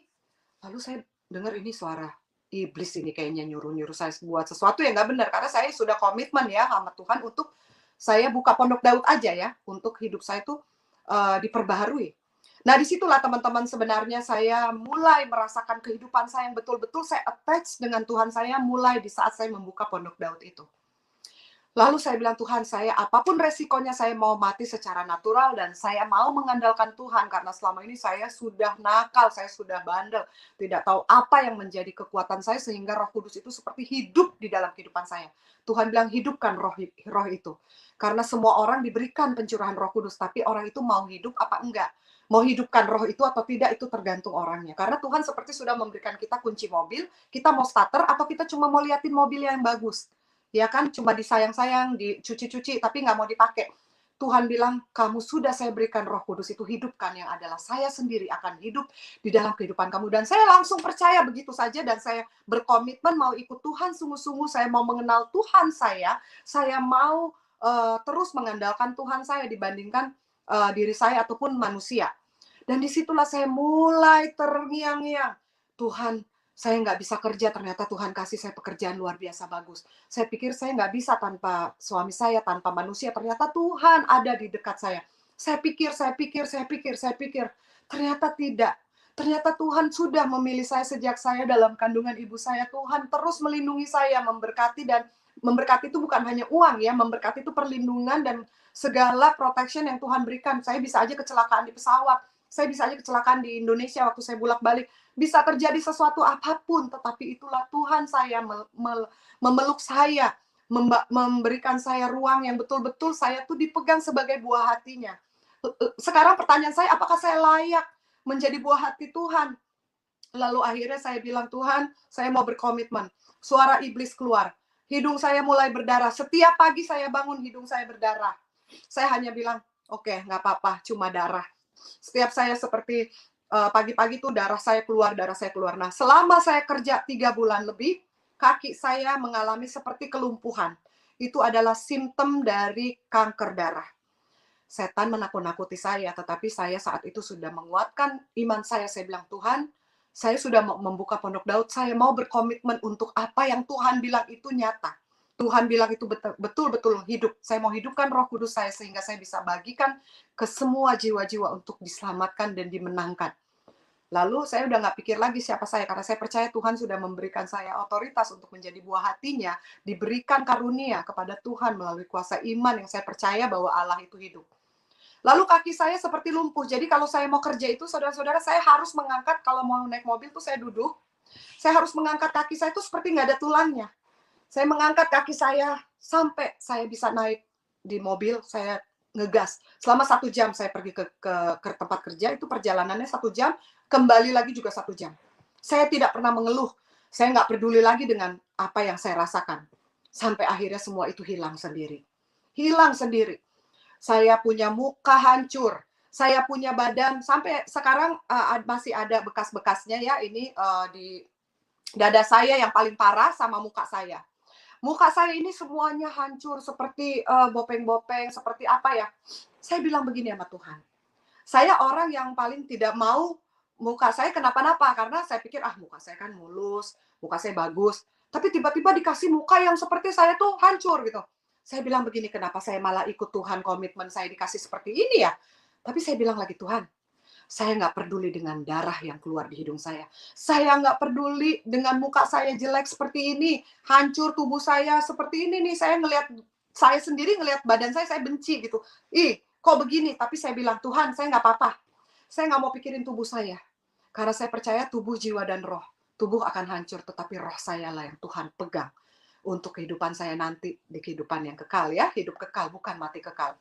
Lalu, saudara-saudara, bulan demi bulan berlalu, saya akhirnya tiap 2 bulan ke dokter, dan terakhir saya mengalami pemeriksaan di bulan Agustus 2019. Dari bulan Juni itu ke Agustus saya sibuk sekali. Nah, kenapa saya sibuk? Karena di bulan Juni ulang tahun saya itu 3 Juni di Indonesia sudah ulang tahun saya, 2 Juni di Amerika belum ulang tahun saya. Pada malam harinya, saya tidur jam 8 malam, saya tidur, tiba-tiba suara Tuhan kembali datang. Dia bilang begini, Tuhan bilang begini, Joyce, anakku, buah hatiku. Dengarkan baik-baik. Kamu sekarang berdiri, bangun, bersaksi di Facebook screen kamu sekarang. Lalu saya bilang begini sama Tuhan, Tuhan, saya ngantuk, saya sudah capek. Kalau bisa besok aja ya pas ulang tahun saya. Tapi Tuhan bilang lagi ke saya, tidak Joyce, sekarang bersaksi tentang bagaimana kehidupan kamu sudah saya ikuti, sudah saya sembuhkan kamu dari sakit ini, itu saksikan kepada banyak orang yang akan mendengar dan membutuhkan kesaksian kamu. Lalu saya bargaining lagi sama Tuhan, saya bilang, Tuhan, saya udah ngantuk, ini udah mau jam 9 malam lagi Tuhan.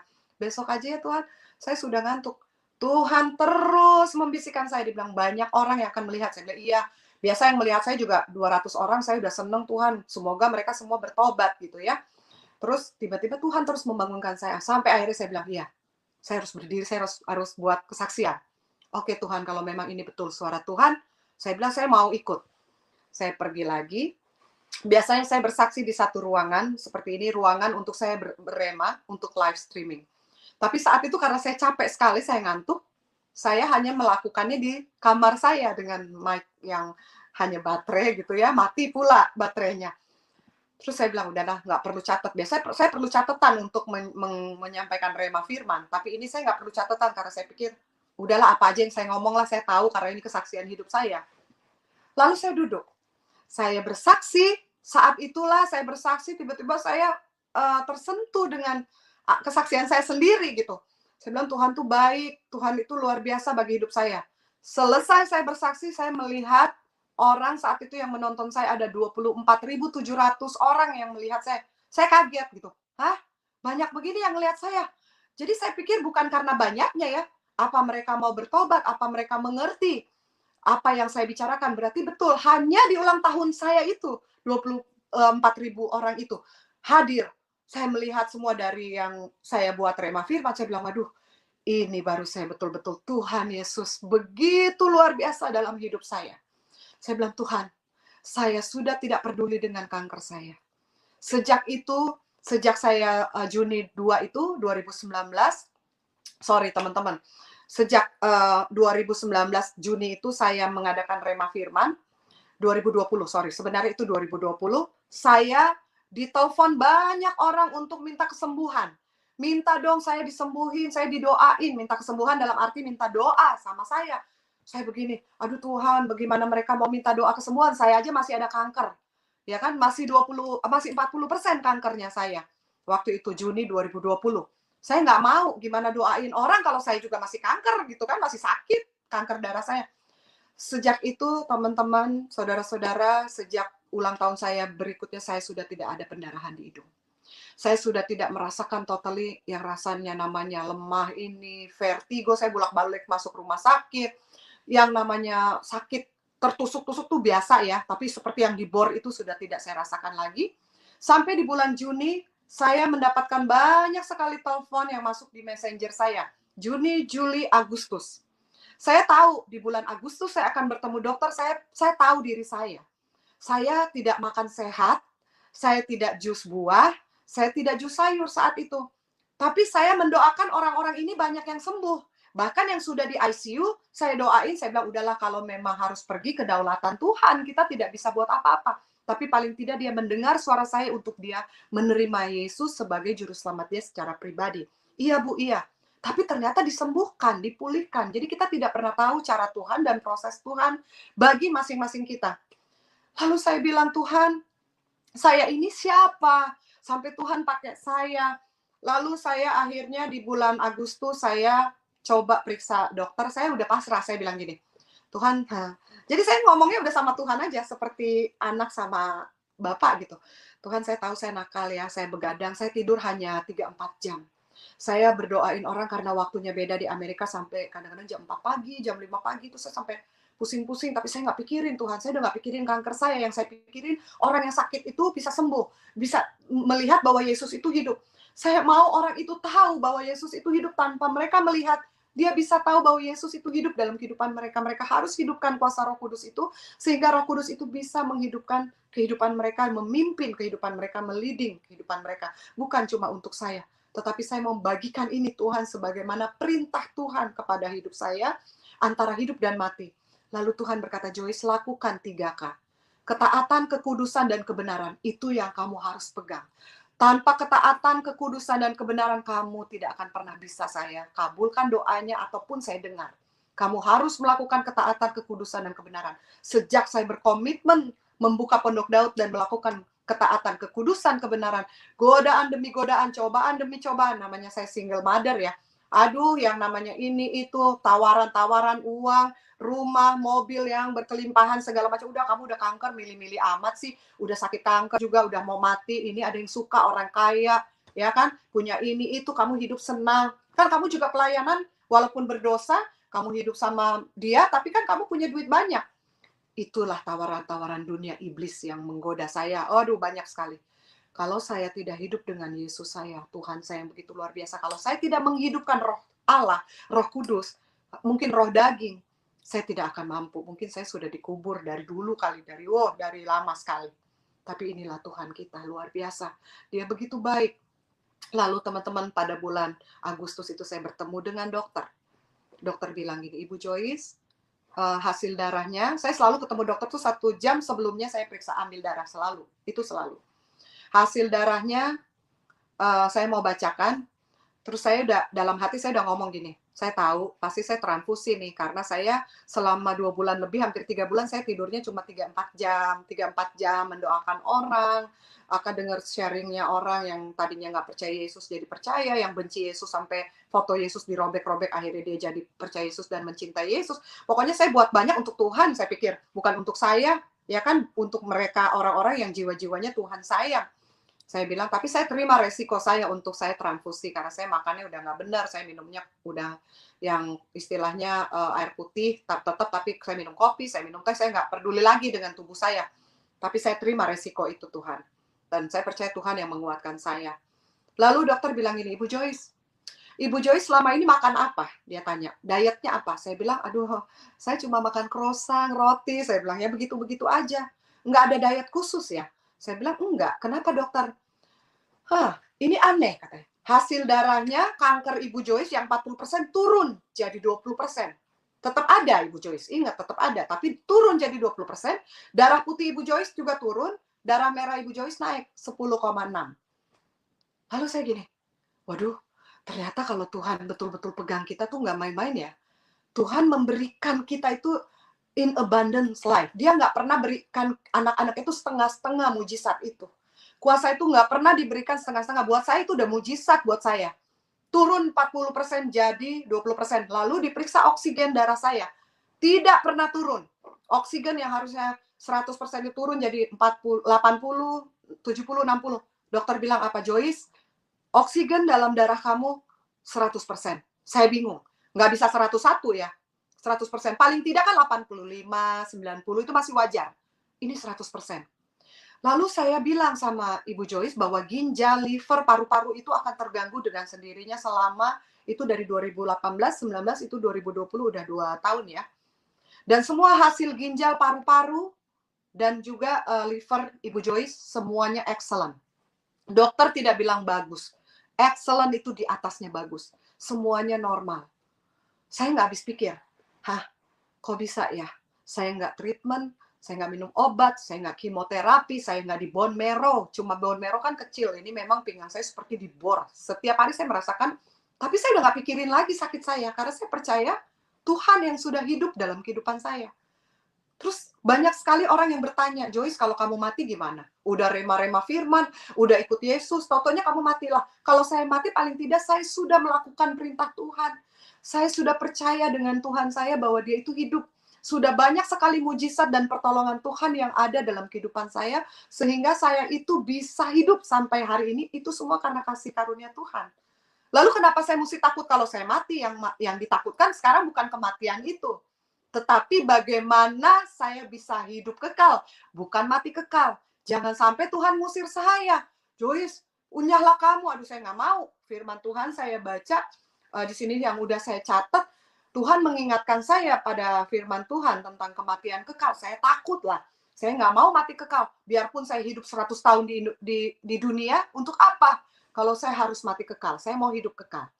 Ya kan? Seperti firman Tuhan dikatakan, berbahagialah orang yang suci hatinya karena mereka akan melihat Allah. Berarti kalau nggak suci kan kita nggak bisa lihat Allah, ya kan? Ya ada ngelihatnya mungkin orang lain, bukan Allah lagi, ya. Jadi itulah yang saya pegang. Tuhan itu begitu baik. Lalu dokter menyatakan, Joyce, mulai sekarang saya ketemu kamu 4 bulan sekali, instead 2 bulan sekali. Bayangin. Saya bilang, kenapa dokter? Kamu nggak apa-apa. Saya lihat kamu sehat-sehat aja. Kamu nggak ada masalah, ya saya mau apa lagi? Kamu di kemo nggak mau, di bone marrow nggak mau, saya mau bikin apa lagi? Saya sudah dokter ketiga yang diganti dari dokter sebelumnya.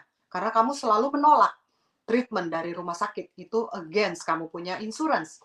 Lalu saya bilang, ya saya mau bilang apa, saya percaya Tuhan saya. Teman-teman, saudara-saudara yang saya kasihi. Saya begitu tersentak waktu dokter bilang seperti ini. Joyce, ini miracle. Ini adalah mujizat Tuhan. Saya tidak percaya mujizat, but it is miracle. Tapi ini adalah mujizat. Bayangkan, saudara-saudara, dokter saya yang tidak percaya Tuhan, dia bisa mengatakan bahwa itu adalah miracle. Saya tersentuh. Saya betul-betul merasa Tuhan itu baik. Lalu saya pulang, di mobil tuh saya selalu menangis. Saya bilang, Tuhan kok baik banget sih sama saya?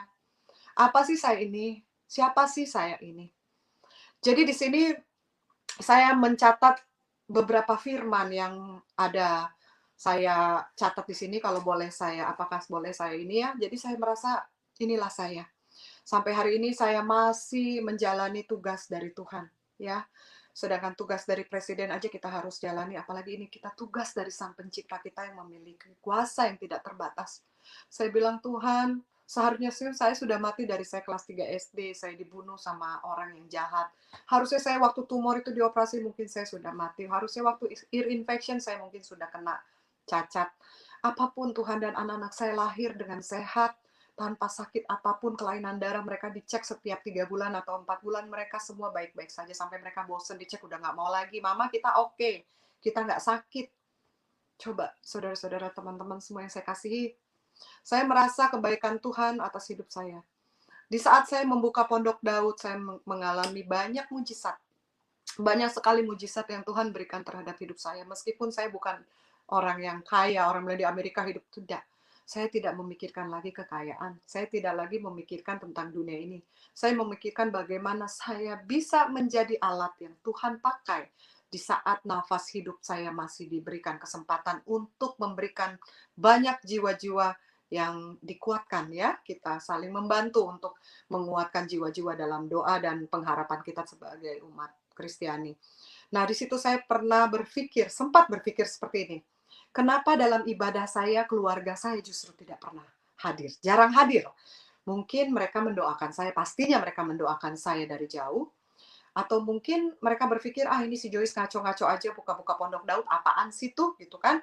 Kayak mau dilihat orang, atau apa mungkin pikiran mereka yang seperti itu, saya tidak tahu. Ini saya tidak mau berasumsi karena tidak baik ya, tapi saya merasa sedih, sempat saya merasa sedih gini, Tuhan, kenapa ya keluarga saya harusnya mereka tahu saya lagi berjuang melawan kanker ini, saya perlu support untuk mereka tuh, ayo hadir gitu. Walau ngelihat muka keluarga saya, walaupun jauh saya senang, tapi kenapa nggak pernah ya keluarga saya hadir, jarang gitu. Walaupun saya minta-minta mereka, walaupun mereka juga banyak kesibukan mungkin ya.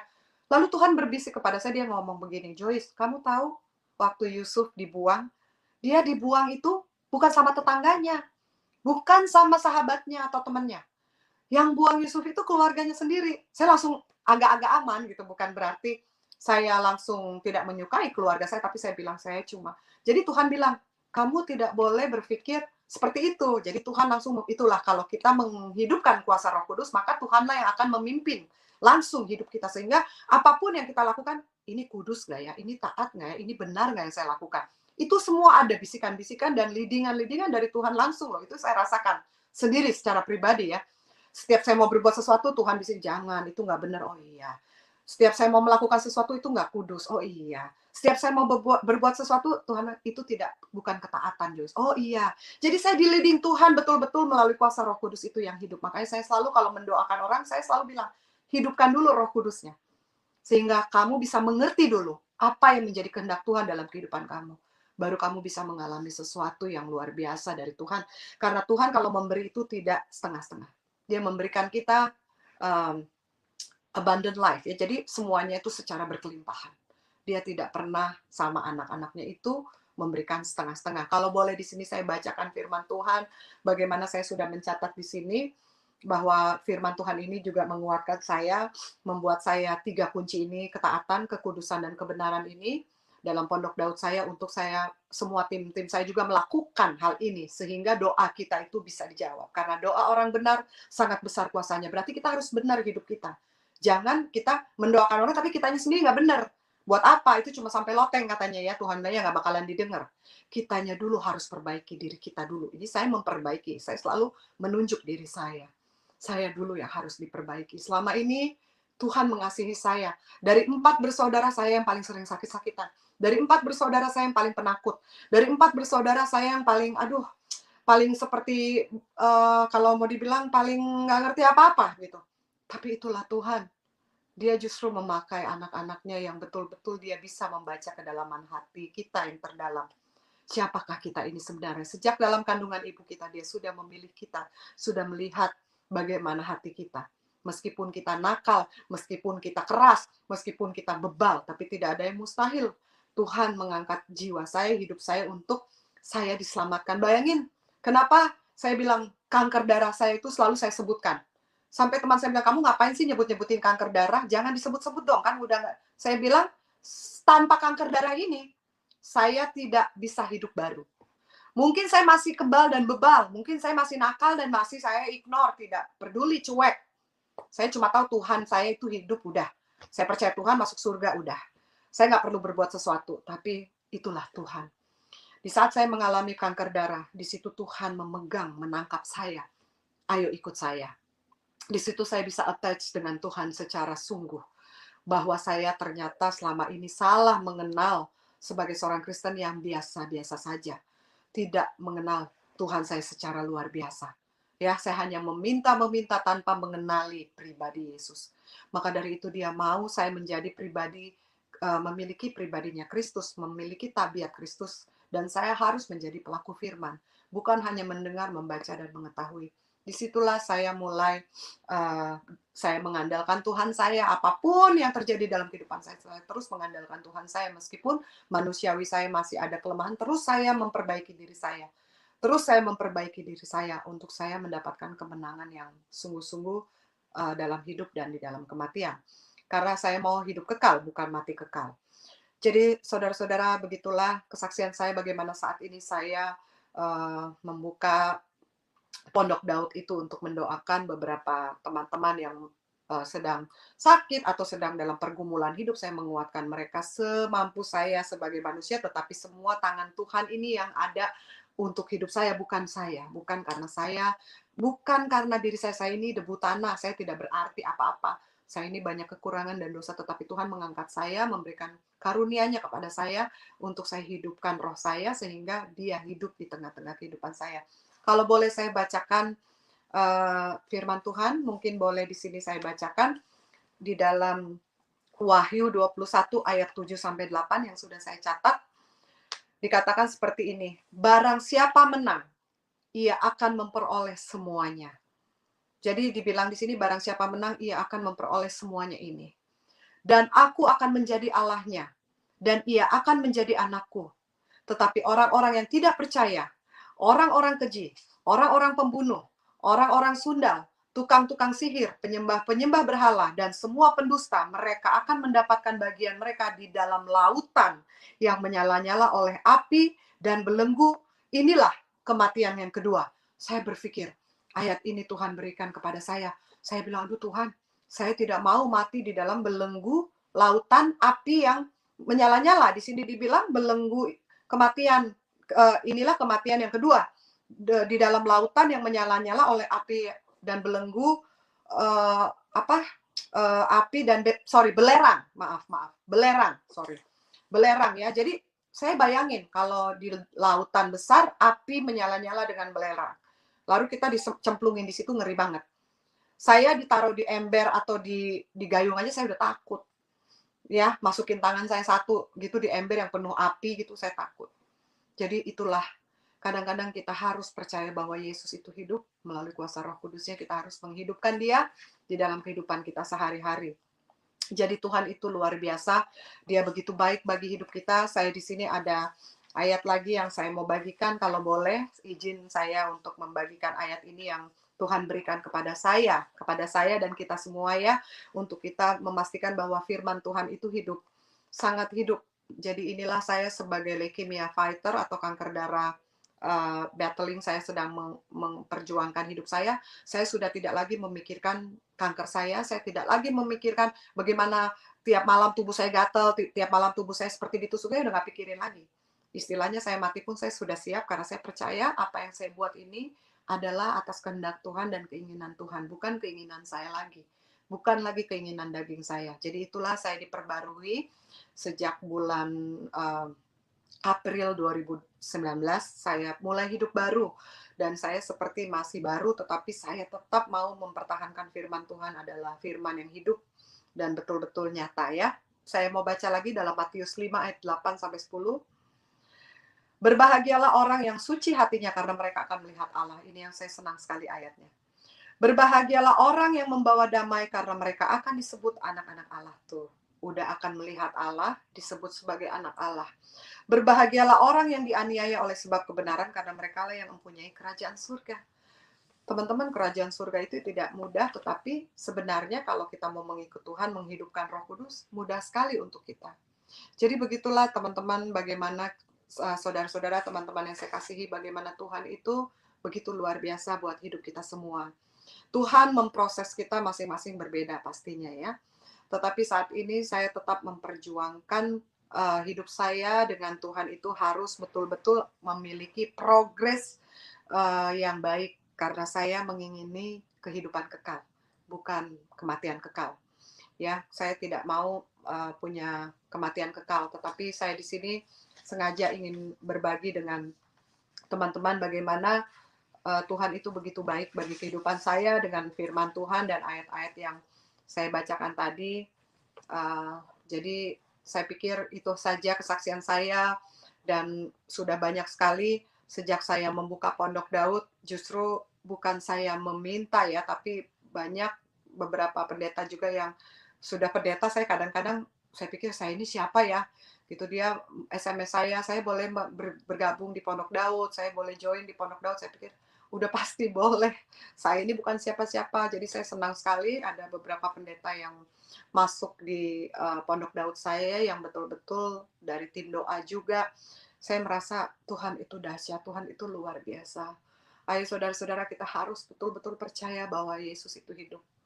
Saya tidak gampang kalau mau dilihat kanker saya ini ganas dan mungkin umur saya hanya tinggal 4-6 bulan dipastikan oleh, Seattle Cancer Virginia Mission yang sangat terkenal sekali ya kalau kita berobat di Singapura, mungkin di Australia masih ya biasa tapi udah hebat. Apalagi di Amerika yang menyatakan bahwa umur saya sudah hanya tinggal 4-6 bulan lagi.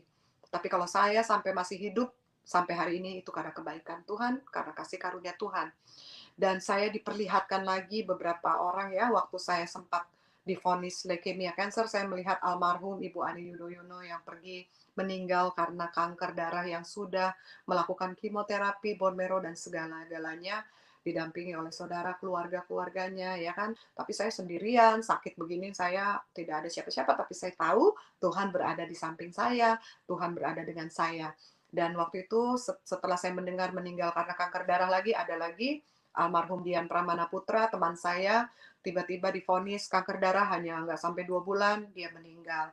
Lalu sahabat saya punya ipar lagi, dia telepon saya, "Joyce, ipar saya juga kena kanker darah." "Oh ya?" "Iya nih, sekarang dia udah sakit, turun, drop, badannya begini, begitu." "Iya," saya bilang, "doa aja." Saya bilang, "Memang, itu memang begitu, tiba-tiba dia drop, meninggal." Saya dilihatin tuh semuanya, begitu. Lalu om saya yang ada di Cianjur, saya bilang sama kakak angkat saya yang ada di Amerika, saya bilang, "Saya kena kanker darah." "Oh iya papa juga." Tapi dia udah jus-jus, tiba-tiba dengar meninggal. 4 orang sekaligus di depan mata saya. Lalu setan berbisik terus kepada saya, "Habis itu kamu." Saya bilang, "Nggak peduli. Mau saya nantinya, yang penting tugas saya bagaimana di dunia ini, hidup saya adalah kesempatan untuk saya melayani Tuhan, memuliakan nama Tuhan, dan bukan menyelamatkan jiwa-jiwa itu Tuhan sudah selamatkan, tetapi saya membantu banyak jiwa untuk dikuatkan, untuk kita sharing dan berbagi pengalaman sehingga kita dapat saling menguatkan. Ya, jadi setelah saya mendengarkan berita seperti itu, saya sudah tidak lagi memikirkan kanker saya. Muka saya berangsur-angsur, kulit saya maksudnya berangsur-angsur membaik.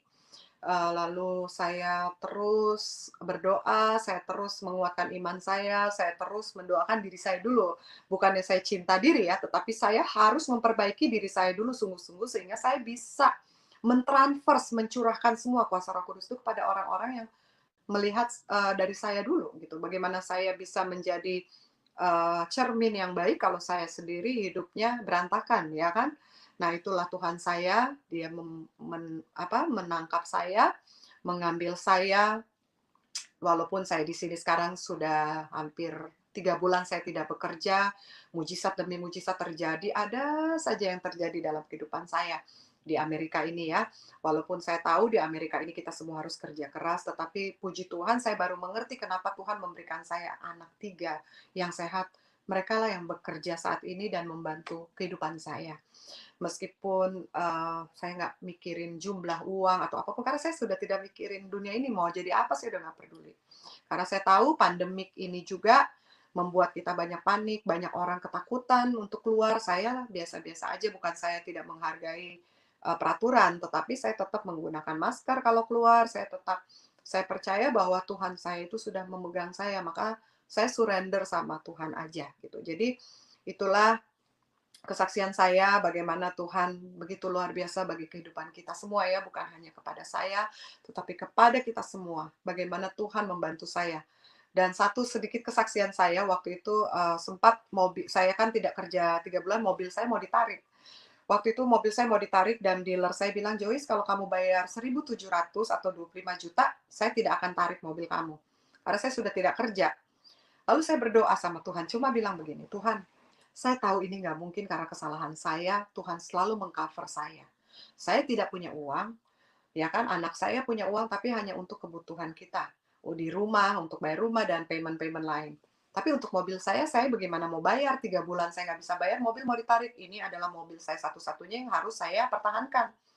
Lalu, saudara-saudara lucu, setelah saya pergi ke satu gereja, setelah saya pulang gereja, saya berdoa sama Tuhan di jalan seperti ini. Saya bilang, Tuhan, mobil saya 2 hari lagi mau ditarik. Tuhan, kalau bisa Tuhan bantu saya, tapi kalau memang ini mobil harus ditarik, ya sudah, memang kesalahan saya nggak kerja, keadaan saya begini, saya tidak peduli dengan harta dunia, saya nggak peduli. Tiba-tiba teman saya telepon, lucu.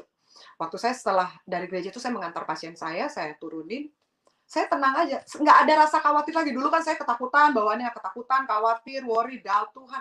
Ini saya udah pasrah gitu, ngomong, dikasih syukur, enggak ya, memang udah Tuhan punya hidup saya tuh udah sama Tuhan gitu, nggak ada yang saya takutin lagi, mau diambil semuanya juga, mau apa lagi, saya memang udah hidup dengan Tuhan ya.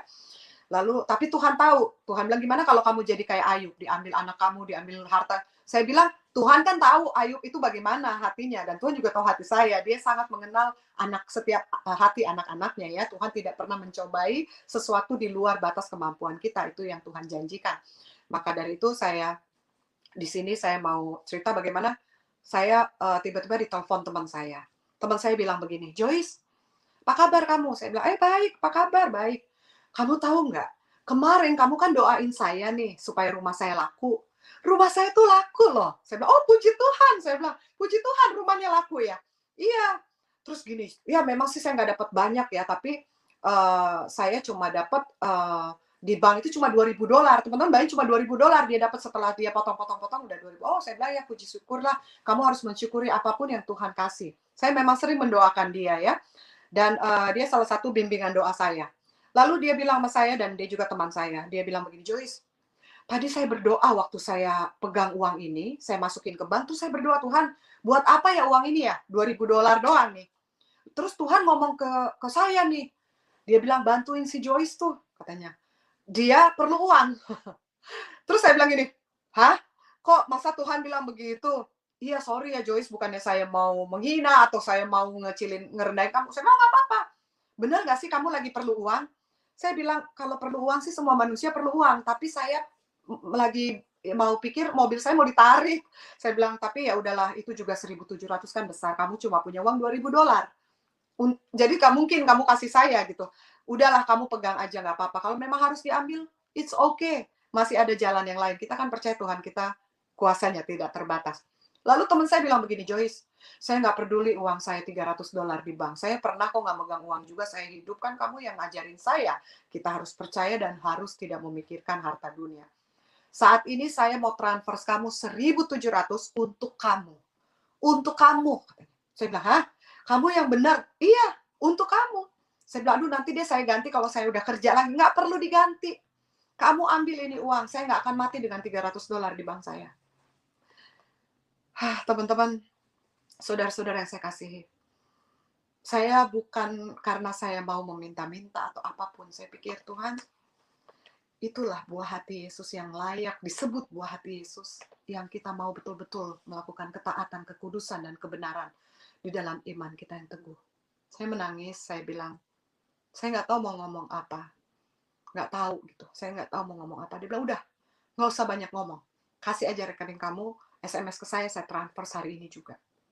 Saat itu juga saya ditransfer. Dan sampai detik hari ini, mobil saya nggak ditarik, meskipun ada lagi kelalaian, justru dealernya udah nggak peduli. Jadi saya pikir gini, Tuhan, apa sih saya ini terus saya memojokkan diri saya, tapi Tuhan bilang, jangan kamu memojokkan diri kamu tuh buah hati saya, kamu itu biji mata saya. Kamu terus dan terus bergantung. Meskipun iblis dan segala hal-hal di dalam dunia ini terus mengganggu kehidupan saya, dalam arti saya karena single mother, saya terus banyak hinaan, banyak cacian, makian, saya banyak, banyak saya udah nggak peduli lagi. Karena saya percaya hidup mati saya untuk Tuhan. Dan saya dealing bukan untuk barang-barang ya, saya dealing untuk manusia, untuk jiwa yang harus diselamatkan banyak sekali. Karena kematian yang berjuta-juta, kita nggak pernah tahu di saat kita ada kebencian hati, dendam, amarah, tiba-tiba kita naik pesawat, jatuh, kita masih menyimpan dendam. Saya nggak mau sampai seperti itu.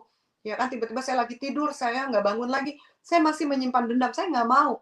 Saya harus memiliki damai sebagaimana firman Tuhan tadi katakan, berbahagialah orang yang mempunyai damai sejahtera di hati mereka yang mau berdamai. Itu mereka yang disebut anak-anak Allah. Jadi saudara-saudara, itu saja mungkin kesaksian saya sampai saat ini saya tetap berjuang. Berjuang itu bukan berjuang untuk memeluk dunia ini. Berjuang bukan untuk mengambil dunia ini setengah untuk saya miliki. Meskipun setengah dunia ini saya miliki, itu tidak ada artinya. Karena saya percaya suatu saat nanti Tuhan akan memberikan kita yang terbaik.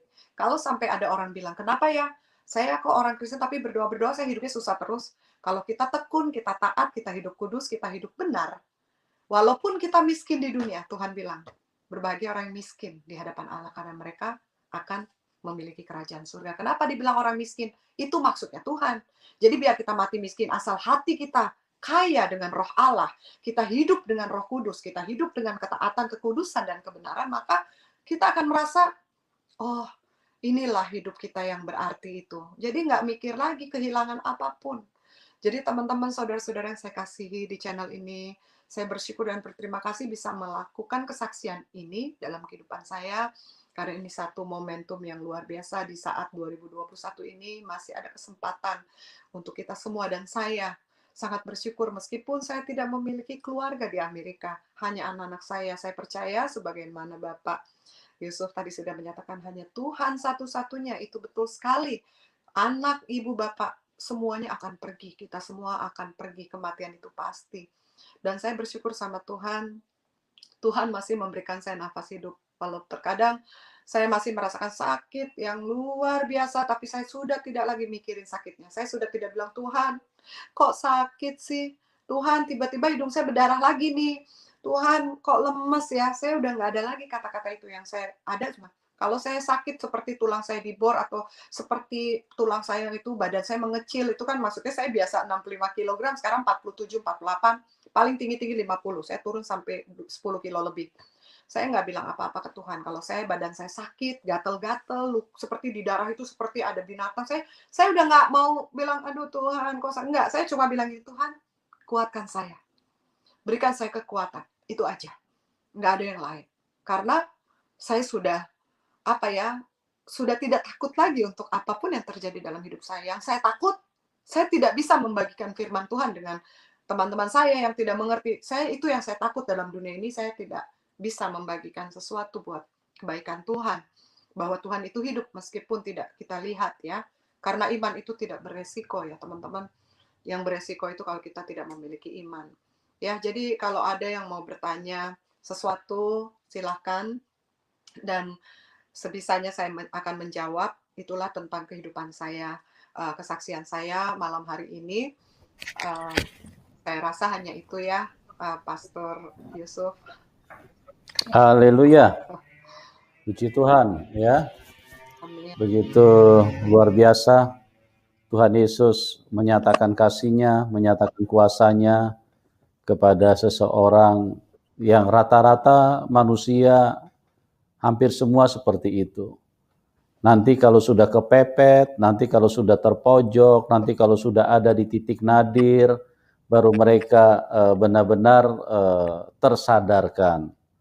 Kalau masih bisa bergerak kiri kanan, maju depan, mundur ke belakang, kadang-kadang Tuhan itu dianggap sebagai pribadi yang sama sekali tidak penting. Bahkan seringkali orang Kristen ini suka melecehkan Tuhan. Dan kita bersyukur apa yang dibagikan oleh Ibu Joyce itu menguatkan kita semua dan memberkati kita semua. Betapa Tuhan Yesus adalah Tuhan yang sangat dahsyat. Bukan hanya kuasanya, tapi kasih-Nya itu. Tidak bisa dibantah. Tidak ada manusia yang seperti itu. itulah Tuhan, ya. Makanya kalau banyak orang-orang yang tidak mengakui ketuhanan dari Tuhan Yesus, itu orang yang error, itu orang-orang yang kesetanan, ya. Orang-orang yang tidak bisa melihat kebenaran itu dengan jelas. Tapi dari cerita ke cerita yang disampaikan oleh narasumber, semua membuktikan mutlak bahwa Tuhan Yesus itu Tuhan yang maha kasih, maha baik, penyayang, dan Dia maha kuasa, Dia sanggup mengubahkan kehidupan seseorang. Dan dari kecil kita sudah dengar bagaimana mujizat demi mujizat terus Tuhan hadirkan di dalam kehidupan Ibu Joyce, ya. Kalau hanya manusia sudah satu kali ditolong tapi tidak tahu berterima kasih, nggak bakalan ditolong dua kali. Tapi Tuhan Yesus itu Tuhan yang sangat baik. Kasih-Nya itu sungguh tidak terpikirkan oleh kita, tidak terselami. Itulah Tuhan yang baik, ya. Begitu dahsyat. Oke. Terima kasih buat semuanya. Kita cukupkan sampai di sini dulu karena waktu yang terbatas. Doa kami buat teman-teman, kebaikan Tuhan bisa memenuhi kehidupan Anda semuanya. Dan juga terima kasih buat Ibu Joyce Senduk yang sudah berbagi di dalam kehidupan pada malam hari ini. Doa kami, Tuhan sumber kebaikan, sumber kasih, sumber kekuatan, sumber anugerah, terus mencerahi dan memberikan kemurahannya di dalam hidup Ibu, dan Ibu bisa setia dan bertambah maju di dalam Tuhan. Amin. Oke teman-teman, terima kasih buat semuanya, dan Tuhan Yesus memberkati kita semua, dan salam kemenangan buat kita semua. Amin.